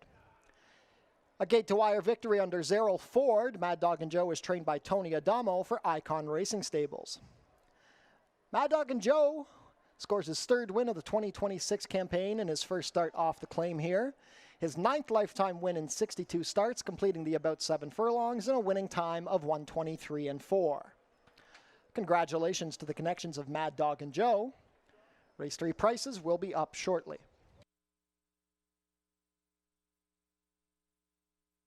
Prices are up. Mad Dog and Joe pays $320 to win, $220 and $210. Second, number 3, Lasting Silence, $350 to place, $220. Third, number 2, Pat's Gamble, $210 to show. $2 exact to 6-3, $9 even. The $1 try, 6-3-2, $845. $1 super, 6-3-2-4, $26.80. The $2 double, 3-6, $13.60. And the $1 pick 3 returns $18.35.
On screen now is the show photo from race 3.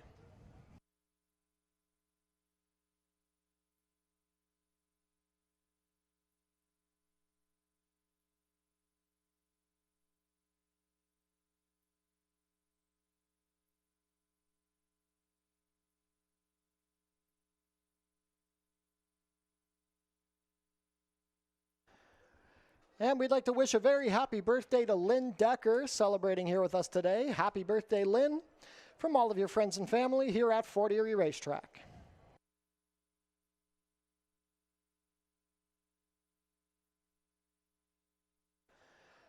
We're proud to partner with Niagara Rhinoplasty, where Dr. Jeff M. Robichaud practices.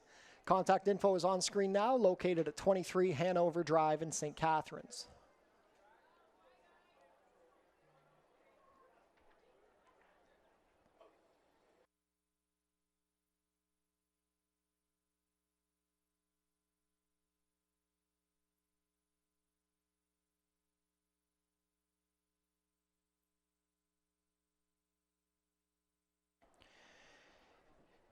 Here for the singing of the Canadian National Anthem is Selena Carlson. Selena Carlson is a singer-songwriter from Fort Erie, well known for singing the Canadian and American anthems at sports events, charity galas, and community gatherings.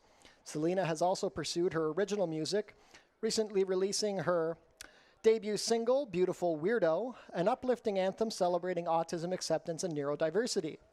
With a big voice and an even bigger heart, Selena uses her platform to spread awareness, challenge stigma, and show the world that ability shines brighter than any label. She continues to inspire as an advocate, performer, and proud Fort Erie resident living on the spectrum. Now let's head downstairs to Selena Carlson for O Canada. Oh, say, can you see by the dawn's early light what so proudly we hailed at the twilight's last gleaming, whose broad stripes and bright stars through the perilous fight o'er the ramparts we watched were so gallantly streaming, and the rocket's red glare, the bombs bursting in air, gave proof through the night that our flag was still there. Oh, say, does that star-spangled banner yet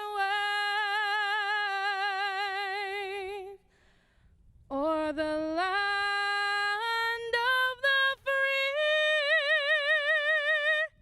and the home of the brave?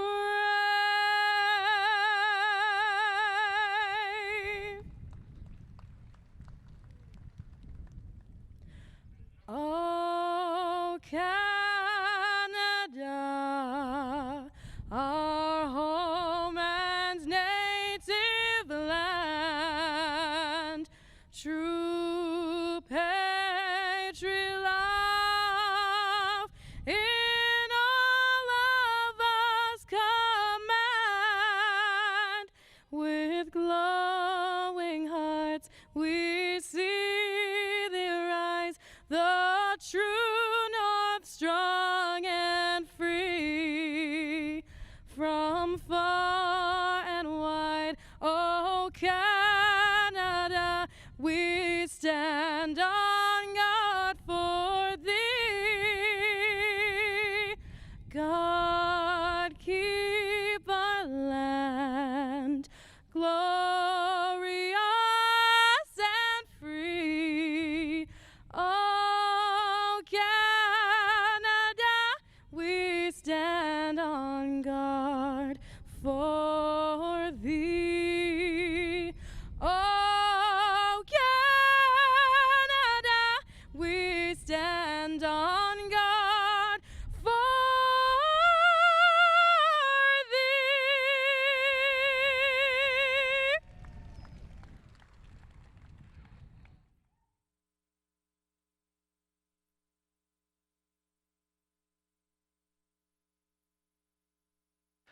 And thank you very much to Selena Carlson.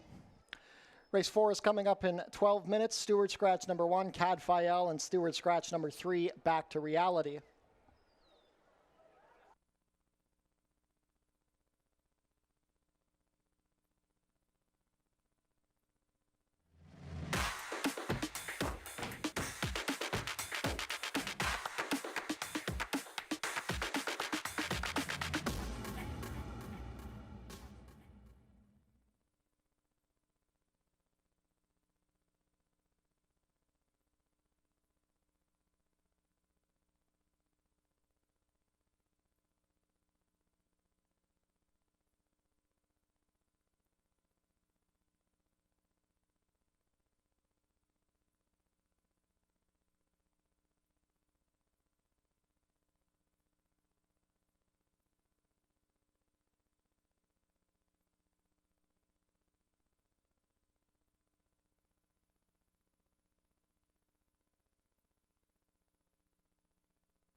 Race 4 is up next here. Colton Geldane's in the spotlight. They're in for the claiming price of $6,250, and they'll compete here at the 5 furlong distance. The 1 and the 3 are out, which I do think definitely the 3 being scratch affects the pace scenario here. And going to be curious to see what riders and connections decide to do. The 2 Sea to Air, he's had some pep in his step in the past, but, you know, kind of look at him in his last race here at Fort Erie.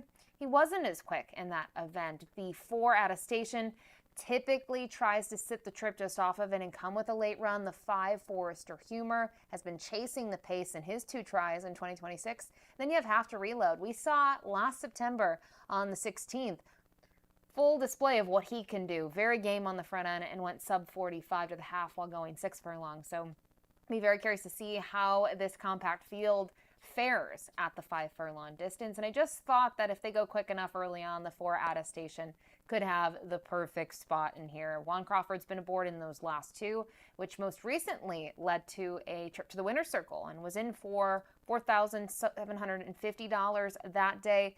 I thought in terms of where he was early, it worked out, and he wins by 2. I thought what was most impressive about it, though, is if you watch them enter the turn, there were 5 of them stacked across the track there. He had to be game in between horses, and he was more towards the outside there and still was much the best. So excited for him to stay at the 5 furlong distance, to see Juan back aboard. I just hope he trips out in here. Others to consider, the 6 have to reload. The big factor, at least for me, when I look at him, is he going to be ready to roll? That was the main thing I had to get past. And I just thought he may need a race from a fitness perspective. He took a nice step forward in his second start last year, but it was also a surface change and the fact that he went from 2 turns to 1 turn. So maybe it was just where they debuted him. It was just tough for me to assess, but I did think historically he may need a run here. So wanted to use him underneath, but he does benefit here from more of a compact field. And then from there, we'll just touch upon the other 2, the 2 Sea to Air I mentioned from a pace perspective. We'll see where he is. Thought he ran okay last time out. I did want to see a little bit more from him. And then the other horse in here, 5 Forester Humor, I probably prefer him just a little bit because I did think he chased in vain last time out. He got a little tired, but he took a nice step forward in his second start of the season. Hope he can do so once again. But the clear top 2 in here for me were the 4 and the 6, and I give Attestation the edge. Good luck.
Field is making their way on track for today's fourth race. Race 4 is a claiming race for 3-year-olds and up which have not won a race in 2026 or which have never won 4 races, going for a claiming price of $6,250 down to $6,000. Traveling a distance of 5 furlongs, competing for a purse of $21,150. Race 4 offers win, play, show, exacta try, double, 20-cent pick 3 wagering.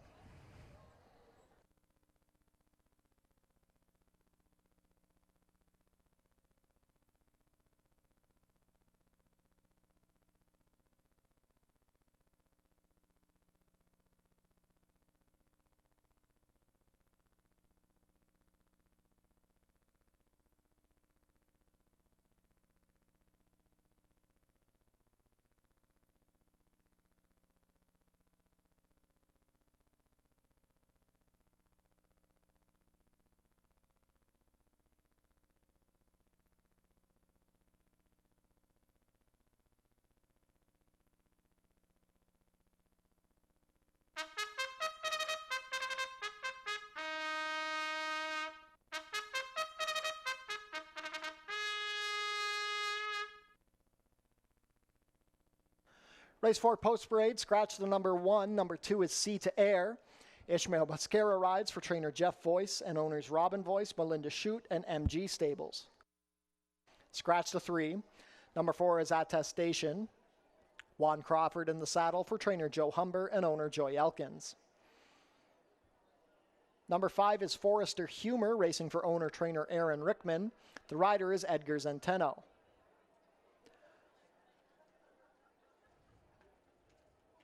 Completing the field, number 6, Have to Reload. Helen Vanek rides for trainer Mike Blake and owners Ascot Stud, Amanda Enns, Mike Blake Sr., Rachel Stalker Parks, and Mark Stout.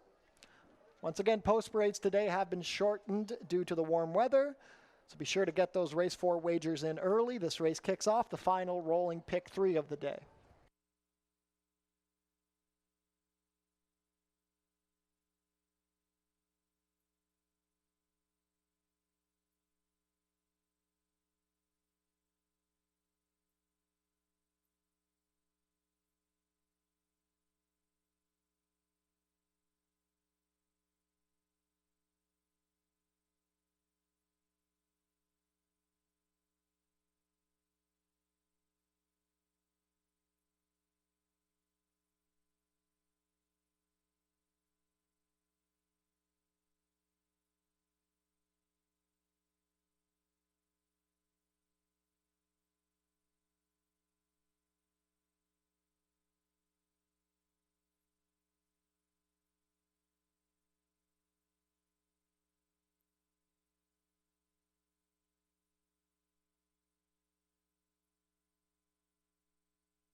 Starting gate is moving into position. Not much time left to get your race 4 wagers in. Current favorite at 6-5 is the number 4, Attestation. 8-5 on the number 6, Have to Reload. This is your last chance to play a rolling pick 3 on today's card.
Race 4 field is behind the starting gate. It is now post time. Attestation and Have to Reload now co-favored at 7-5.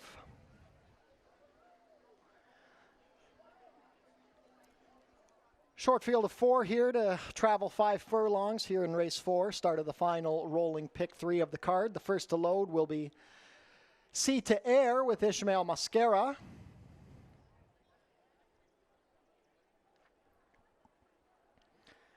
Attestation with Juan Crawford, a last out winner. Forrester Humor and Edgar Zenteno. Last in will be Have to Reload and Helen Vanek. All set.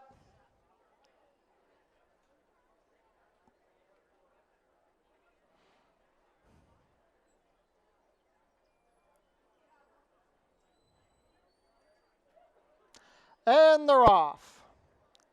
They came out in a good line. Sea to Air showing speed towards the inside with Have to Reload widest. Forrester Humor and Attestation are also forwardly placed in between horses. From the outside, the pace will be made by Have to Reload and Helen Vanek. Have to Reload is up by a length over Sea to Air and Ishmael Mascara. Pink Silks of Forrester Humor now being passed by Attestation to his inside. The opening quarter is 22-2. It's Have to Reload in charge, but now Mascara takes Sea to Air off the inside and sticks the neck in front. Quickly puts 3/4 of a length on with 2 furlongs left to travel. It's 5 more lengths back to Attestation and Forrester Humor. They turn into the stretch. It's Sea to Air on top. Have to Reload trying to fight back down along the inside. Well back to Attestation in third. Sea to Air clinging to the lead as Have to Reload tries to find another gear. A 16th of a mile to go. Sea to Air and Mascara on top. Have to Reload fighting back. Sea to Air, Have to Reload. Oh, I think Sea to Air just held on. Sea to Air over Have to Reload. Then Attestation, Forrester Humor well back. 57-4.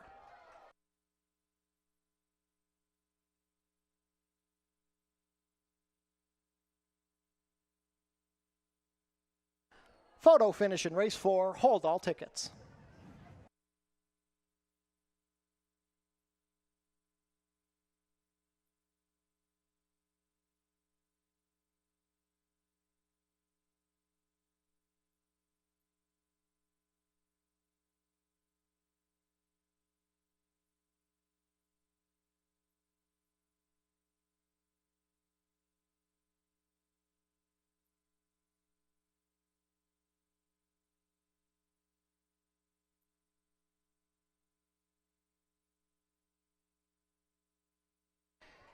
In the win photo, it's the number 2, Sea to Air, over the number 6, Have to Reload. Third, number 4, Attestation. Fourth, number 5, Forrester Humor. Unofficial race 4 order, 2, 6, 4, 5.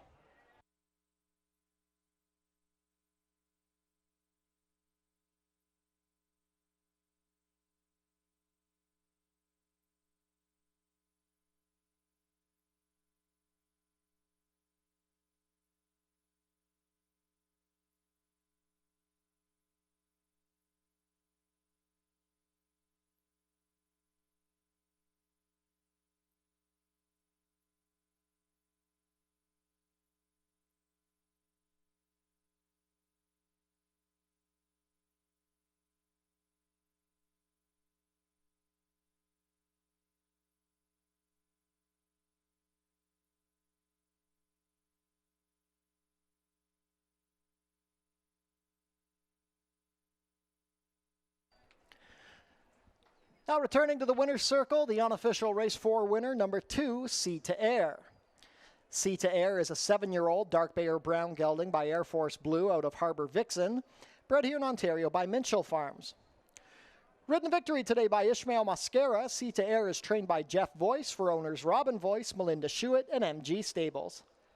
First win of the season for Sea to Air, his 9th win in 38 lifetime starts. He holds on to complete the 5 furlongs in a winning time of 57-4. Congratulations to the connections of Sea to Air. Hold all tickets until race 4 is made official.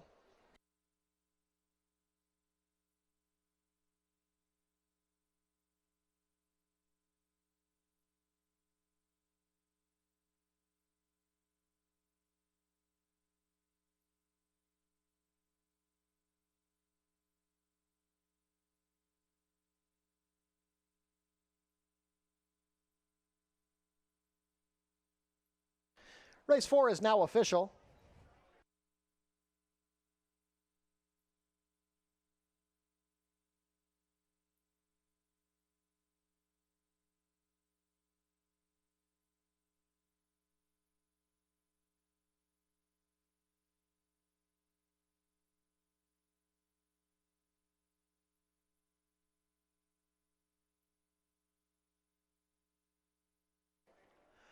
Prices are up. C to Air pays $570 to win, $280 to place. There was no show wagering in race 4.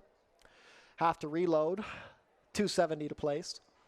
$2 exacta, $2.6, $12.40. The $1 try, $2.64, $9.65. No superfecta in race 4. $2 double, $6.2, $13.30. The $1 pick 3, $31.50. And the $1 early pick 4 returns $74 even.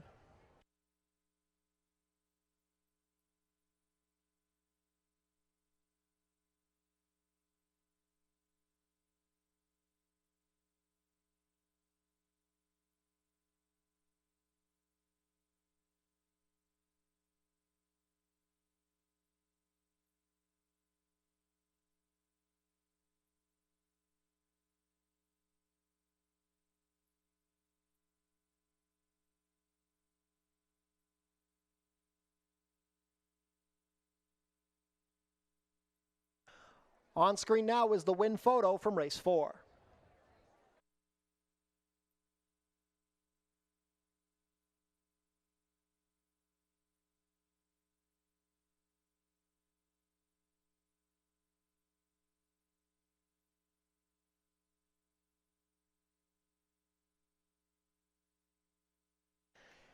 And we are celebrating Canada Day here at Fort Erie today. There are free cupcakes available at customer service thanks to a generous donation from Fort Erie Festivals.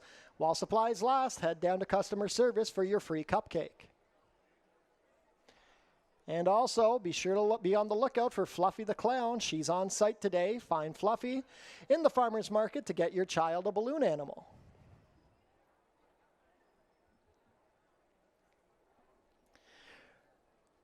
Changes for today's 5th race: a rider change on the number 3, Lawn Rose Gamble. Make the rider Jeffrey Alderson. Correct the weight to 122 pounds. Stewart scratch the number 6, Coherence. 18 minutes to post.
Race 5 going to kick off the late double. 6 furlongs is the distance here on the main track, and it's an allowance event for non-winners of 3 lifetime. And looking at these Colton geldings, I'm excited for a lot of these horses to hit the track this afternoon because of what they were able to do last time out. And I do have to kick things off here with the number 5, Tiernan, who, had him, entered in a different race on the turf, but it was washed off, and he handled the slop quite nicely in his dirt debut.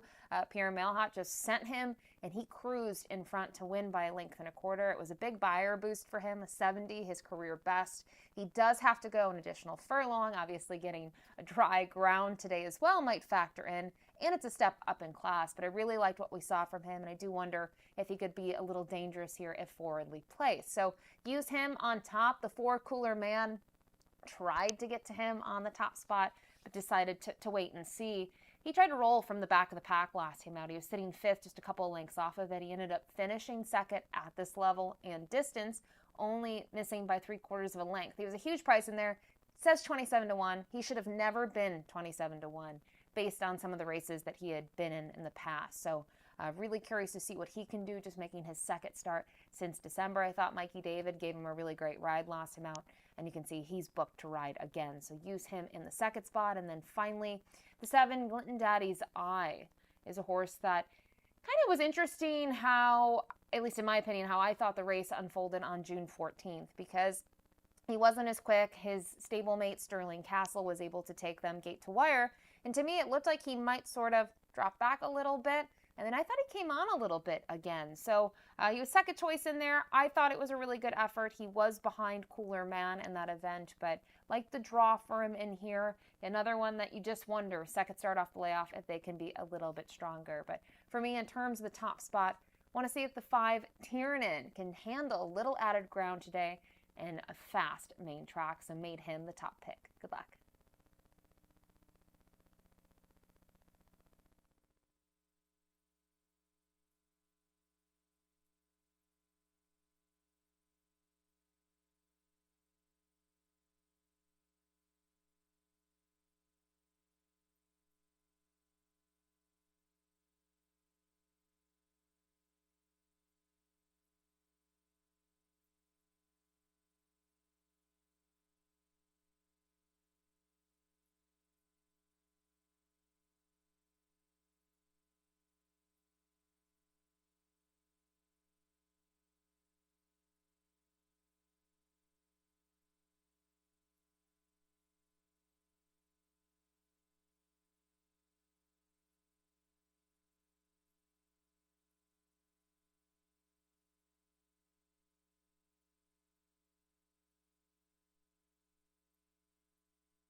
Ladies and gentlemen, we have the winners of today's non-winning ticket prize draws to announce.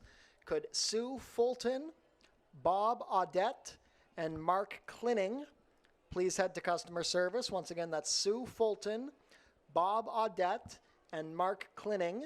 Congratulations, you have won today's non-winning ticket prize draws. Please head to customer service to collect your prizes.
Field is making their way on track for today's fifth race. Race 5 is an allowance race for 3-year-olds and up, which have never won 3 races.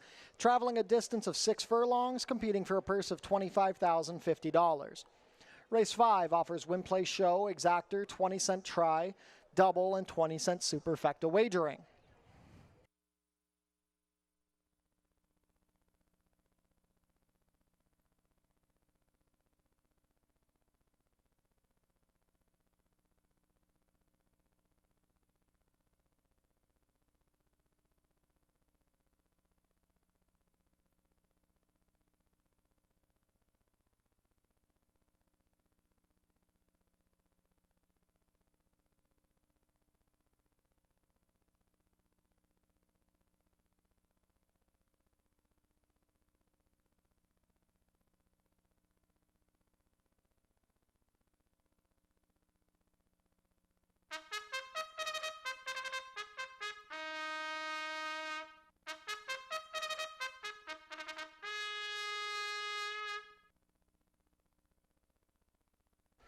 Race 5 post parade. Number 1 is Short Story Long. Steve Jadu rides for owner-trainer Lindsay Hode. Number 2 is Celentano. Kirk Johnson in the saddle for trainer Alicia Robillard and owner Bruno Chickadans. Number 3 is Lonrose Gamble, racing for Lincoln Rodhay. Jeffrey Alderson picks up the mount for trainer Michael Cohen. Number 4 is Cooler Man. Michael David riding for trainer Roy Augustino and owner Mary Lynn Augustino. Tony Alderson owns and trains the number 5, Tiernan. The rider is Pierre Mailhot. Scratch the 6, completing the field, number 7, Glint and Daddy's Eye. Luis Reyes pilots for trainer Tony Adamo and owners Bermuda Blue Farm and Icon Racing Stables. Post parades have been shortened today here at Fort Erie. This race kicks off the late double. Get your wagers in as soon as possible.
Field for race 5 is moved into the chute before the starting gate moves into position.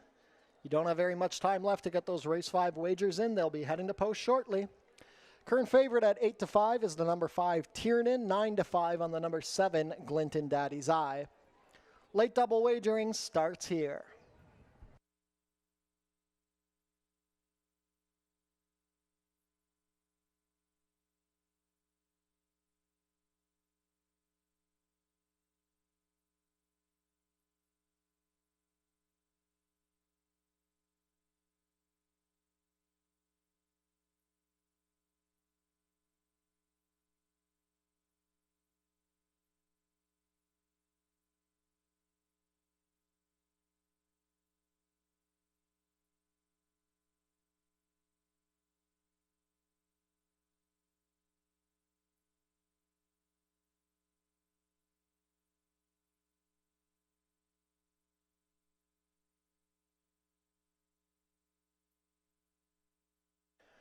Race 5 field is behind the starting gate. It is now post time.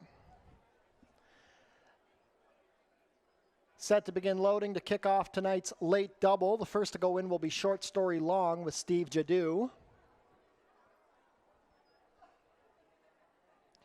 Celentano with Kirk Johnson.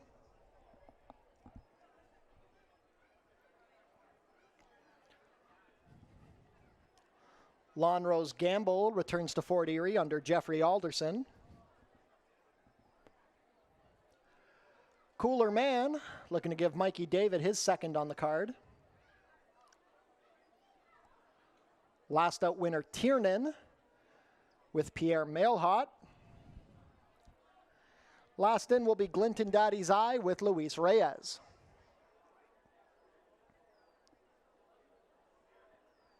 All set.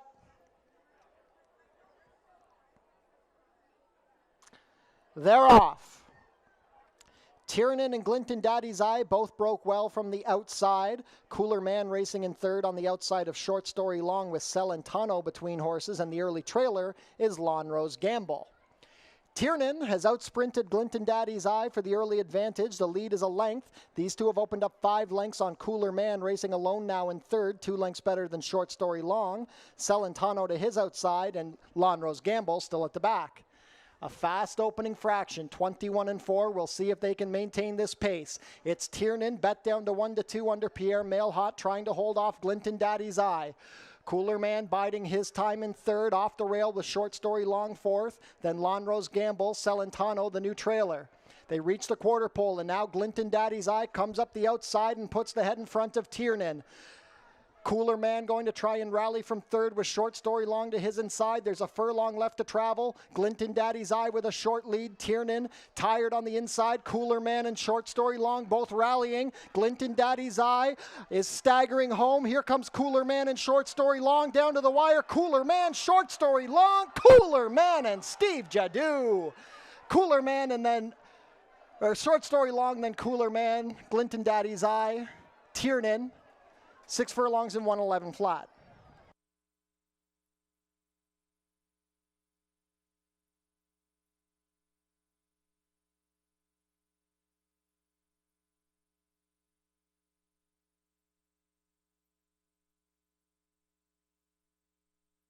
Photo finish in race 5. Hold all tickets.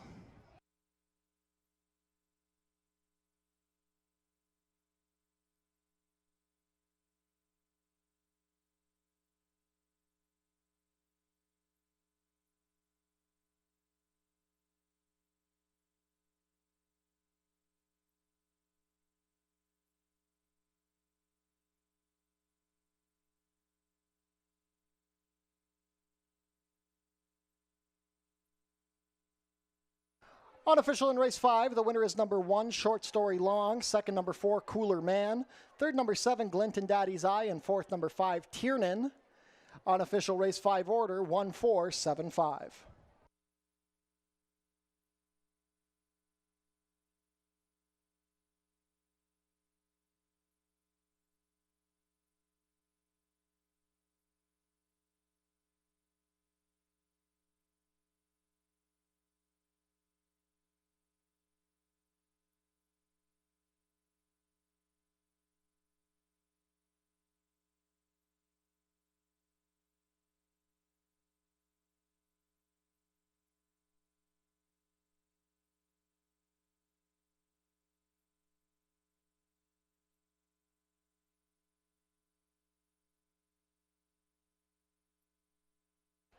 Back in front of us now, entering the winner's circle, is the unofficial winner of today's 5th race, number 1, Short Story Long. Short Story Long is a 4-year-old chestnut gelding by Reload out of Yoli, bred here in Ontario by Frank DiGiulio Jr. Ridden to victory today by Steve Jadu. Short Story Long is owned and trained by Lindsay Hode. Third lifetime win for Short Story Long, his first win of the 2026 campaign. He rallies to complete the 6 furlongs today in a winning time of 111 flat. Congratulations to the connections of Short Story Long. Hold all tickets until race 5 is made official.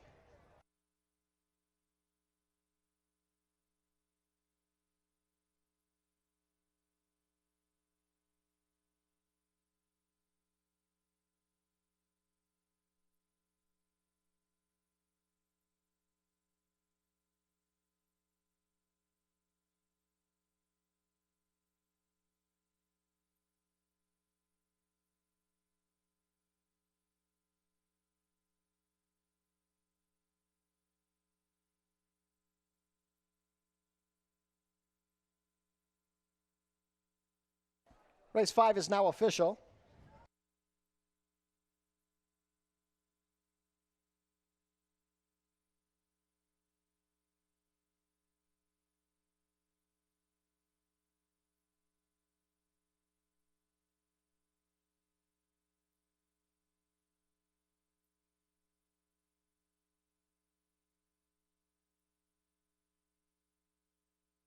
Prices are up. Short Story Long returns $19 to win, $8.40 and $4.80. Second, number 4, Cooler Man, $8.70 to place $4.20. Third, number 7, Glint and Daddy's Eye, $3.50 to show. $2 exacta, 1-4, $112.60. The $1 try, 147, 117.45. $1 super, 1475, $228.10. The $2 double, 2-1, 57.80. And the $1 pick 3 returns 57.60.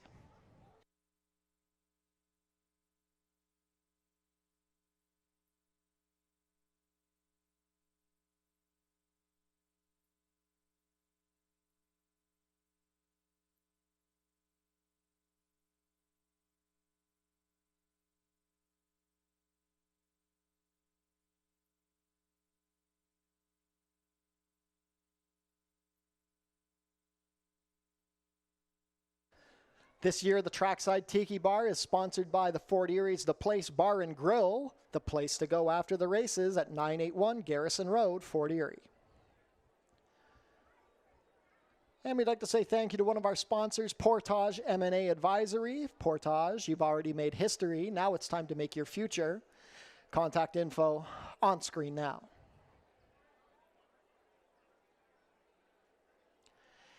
And a reminder to stick around after the last race. We've got a free concert at the Tiki Bar featuring Rock Garden.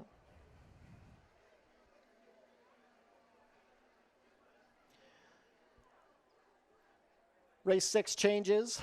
Stewart scratch the number 2, Knowing. Rider change on the number 4, Princess on a Mission. Make the rider Pierre Mailhot. We also have a rider change on the number 7, My Math is Correct. Make the rider Kirk Johnson. Stewart scratch the main track only, number 10, Arami's Speightster. 17 minutes to post for the nightcap.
We'll round out the Tuesday card here on the turf course at about 7 furlongs. It's an allowance event for Colton Geldings in search of their second lifetime win. This was probably, in my opinion, the best betting race of the day. I think some horses are going to relish getting back onto the grass, maybe making their first appearance at Fort Erie.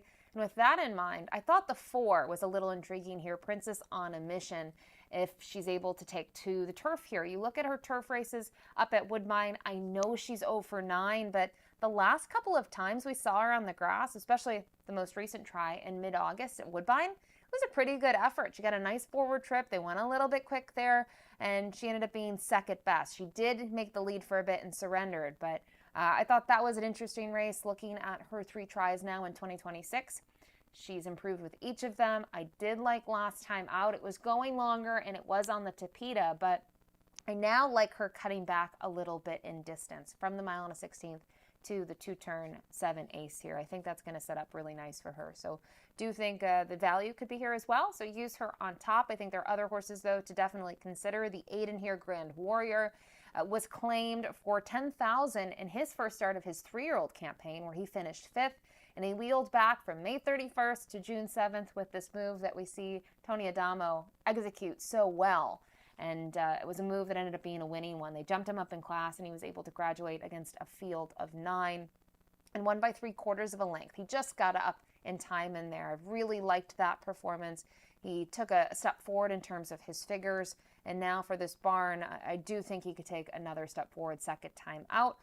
Turf shouldn't be an issue. He's never raced over the surface, but just given his form and the trip that he could get in here, he's a logical top contender in this field. And then finally, the number 5, Let's Go Liam, goes out for Nick Maloney Jr., Helen Vanek with the mount. Had some good dirt form over the winter at Mahoning Valley. Actually, the last 2 times we saw this one on the dirt, he was in for $15,000 and then was in an allowance, never won 2 life, and second and third in those starts. But he wasn't beaten by much. You can see the winner of the race on March 11th came back to win next out, as well as the 3rd place finisher. So I think it speaks to the March 11th race being a little bit on the productive side. And this horse has got nice figures, especially the winner. Came back to win with a 74 Beyer speed figure. So I like that. And I like the fact that we actually have seen a pair, in my opinion, of decent turf efforts. One was against Tougher, but the last time he was on the grass was going a mile, where he rolled from far off of it. So we'll see what sort of trip he gets in here. I think that's going to be interesting if you use different tools such as time form. They suggest he could be a little bit more forward, and I do think that would be helpful. I'm not saying he's going to be the pace setter, but I do think he could be stalking the pace in here and maybe have first run on some of the deeper closers. But we'll see how this race pans out. You have a lot of fresh faces, and I mentioned horses getting back to the grass, such as the number 3, Final Run for Love, who certainly should appreciate the surface change. So I think if you're looking at playing the nightcap here on this Tuesday card, it should be a good one. We could see some healthy returns like we did on Monday throughout the program. Best of luck.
Field is making their way on track for today's sixth and final race. Race 6 is an allowance race for 3-year-olds and up, which have never won 2 races, going about 7 furlongs over the turf course, competing for a purse of $25,050. Race 6 offers win, play, show, exactor, 20-cent try, 20-cent super, and 20-cent jackpot high five wagering. The carryover, just over $1,500.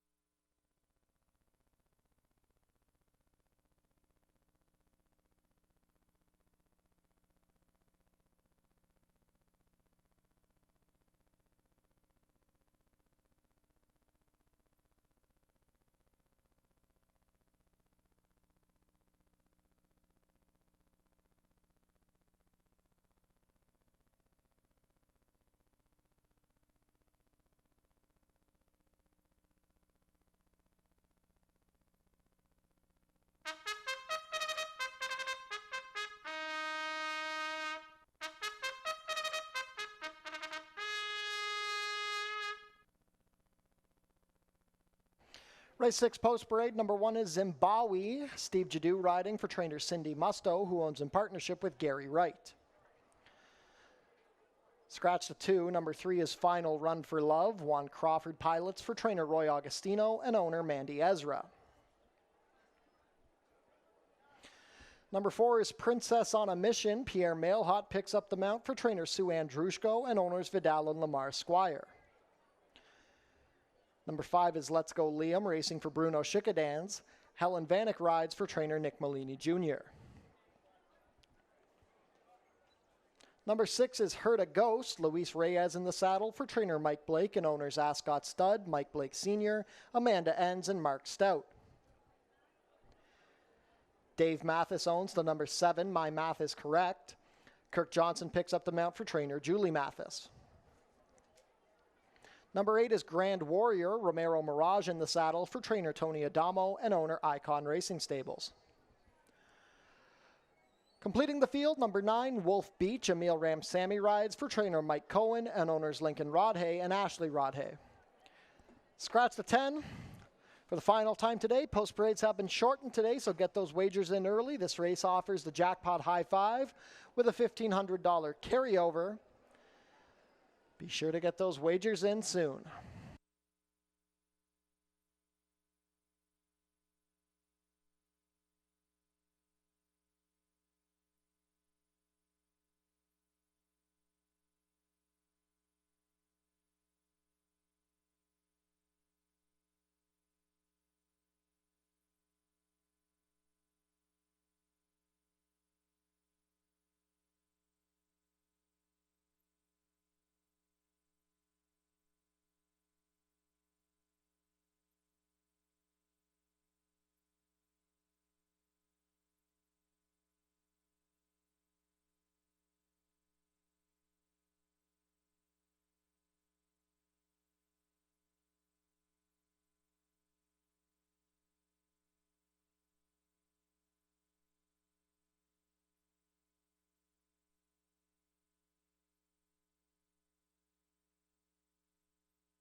Race 6 field is crossing onto the turf course. Last call to get your jackpot high five wagers in. 2-1 favorite is the number 8 Grand Warrior. 5-2 support on number 5, Let's Go Liam. 4-1 on the number 4, Princess on a Mission.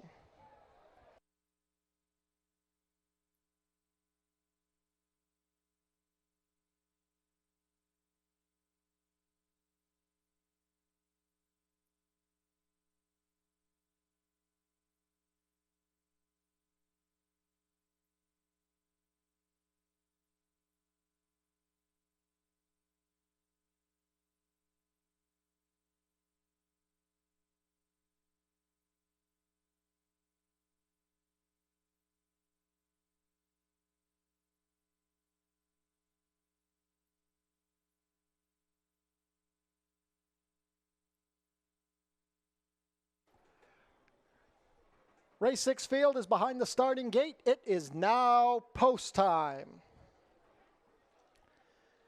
Field of 8 going to go a circuit of the turf course to wrap up the racing week here at Fort Erie. First to go in is Zimbabwe, looking to give Steve Jadu both ends of tonight's late double. Final Run for Love and Juan Crawford, the next to go up. The Mare, Princess on a Mission with Pierre Mailhot.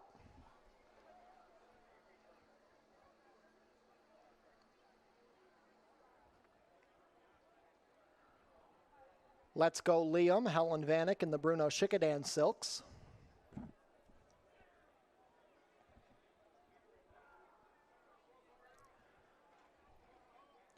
Heard a Ghost with Luis Reyes. The Gray, My Math is Correct with Kirk Johnson. The Japan Bred, Grand Warrior with Romero Mirage will be the next to take his position. Last up will be Wolf Beach and Emil Ramsamy. All set for the nightcap. They're off. Final Run for Love broke well. Hard ridden from the outside is Wolf Beach with My Math is Correct between horses, intent on that early lead. Princess on a Mission saving ground on the inside of Let's Go Liam. Grand Warrior is 3 deep into the opening turn. Then we have Heard a Ghost who's found the rail. The early trailer is Zimbabwe. 5.5 furlongs left to travel. The lead belongs to My Math is Correct and Kirk Johnson, being tracked by Wolf Beach and Emil Ramsamy. These two have opened up 5 lengths on Final Run for Love in the pink, racing on the inside of Let's Go Liam. Then it's 2.5 lengths to Grand Warrior, a neck better than Princess on a Mission. Then Heard a Ghost and Zimbabwe still at the back. 23-2 for the opening quarter. My Math is Correct still has the lead. Wolf Beach is still pressing. Now Final Run for Love and Let's Go Liam both descend in the middle of the racetrack. They race into the sunset turn. Grand Warrior trying to rally on the outside of Princess on a Mission. Then Heard a Ghost and Wolf Beach at the back. 46-4 to the half. My Math is Correct has shrugged off every challenge thus far. Wolf Beach is still second. Final Run for Love back down along the rail as Let's Go Liam falls out of it. Swinging wide is Grand Warrior and Heard a Beach. Furlong to go. It's still My Math is Correct being chased by Wolf Beach. Final Run for Love down along the inside. Not today for Grand Warrior. Here's a rally from Heard a Ghost. It's still My Math is Correct. He's up by 2. Heard a Ghost is flying from the back, but he's not going to get to My Math is Correct. My Math is Correct and Kirk Johnson. A gate to wire score by 2. Then Heard a Ghost, Wolf Beach, Final Run for Love, and Grand Warrior. 124-2.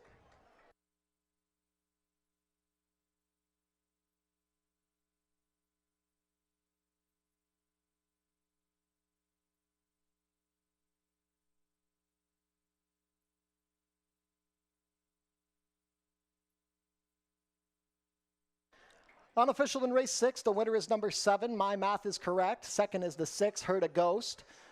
Third, number 9, Wolf Beach. Fourth, number 3, Final Run for Love. Fifth for the jackpot high 5 was number 8, Grand Warrior. Unofficial race 6 order is 7-6-9-3-8.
Now back in front of us in the winner's circle is the unofficial winner of today's 6th race, number 7, My Math is Correct.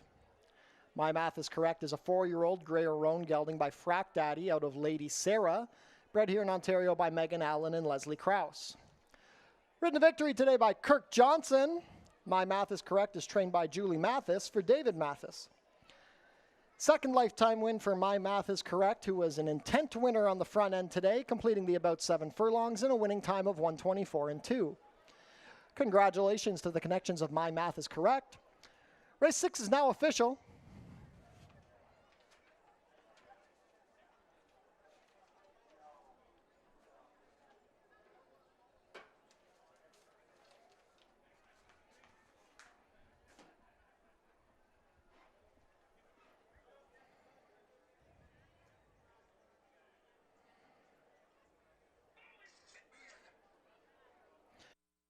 Prices are up. My Math is Correct returns $9.90 to win, $5.20 and $4.10. Second, number 6, Herd a Ghost, $5.70 to place, $4.10.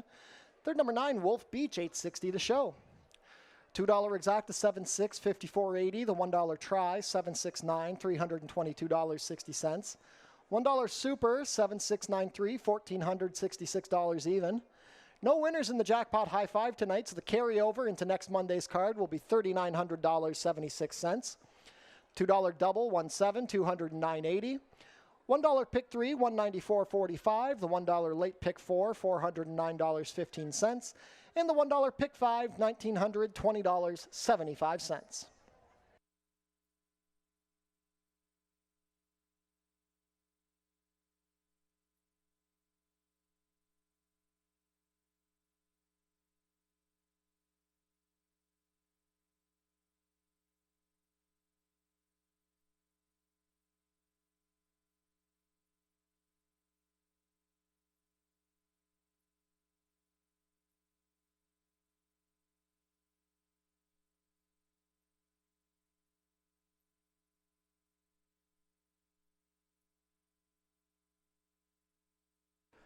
Jackpot high five carryover is growing. Monday's carryover will be $3,976.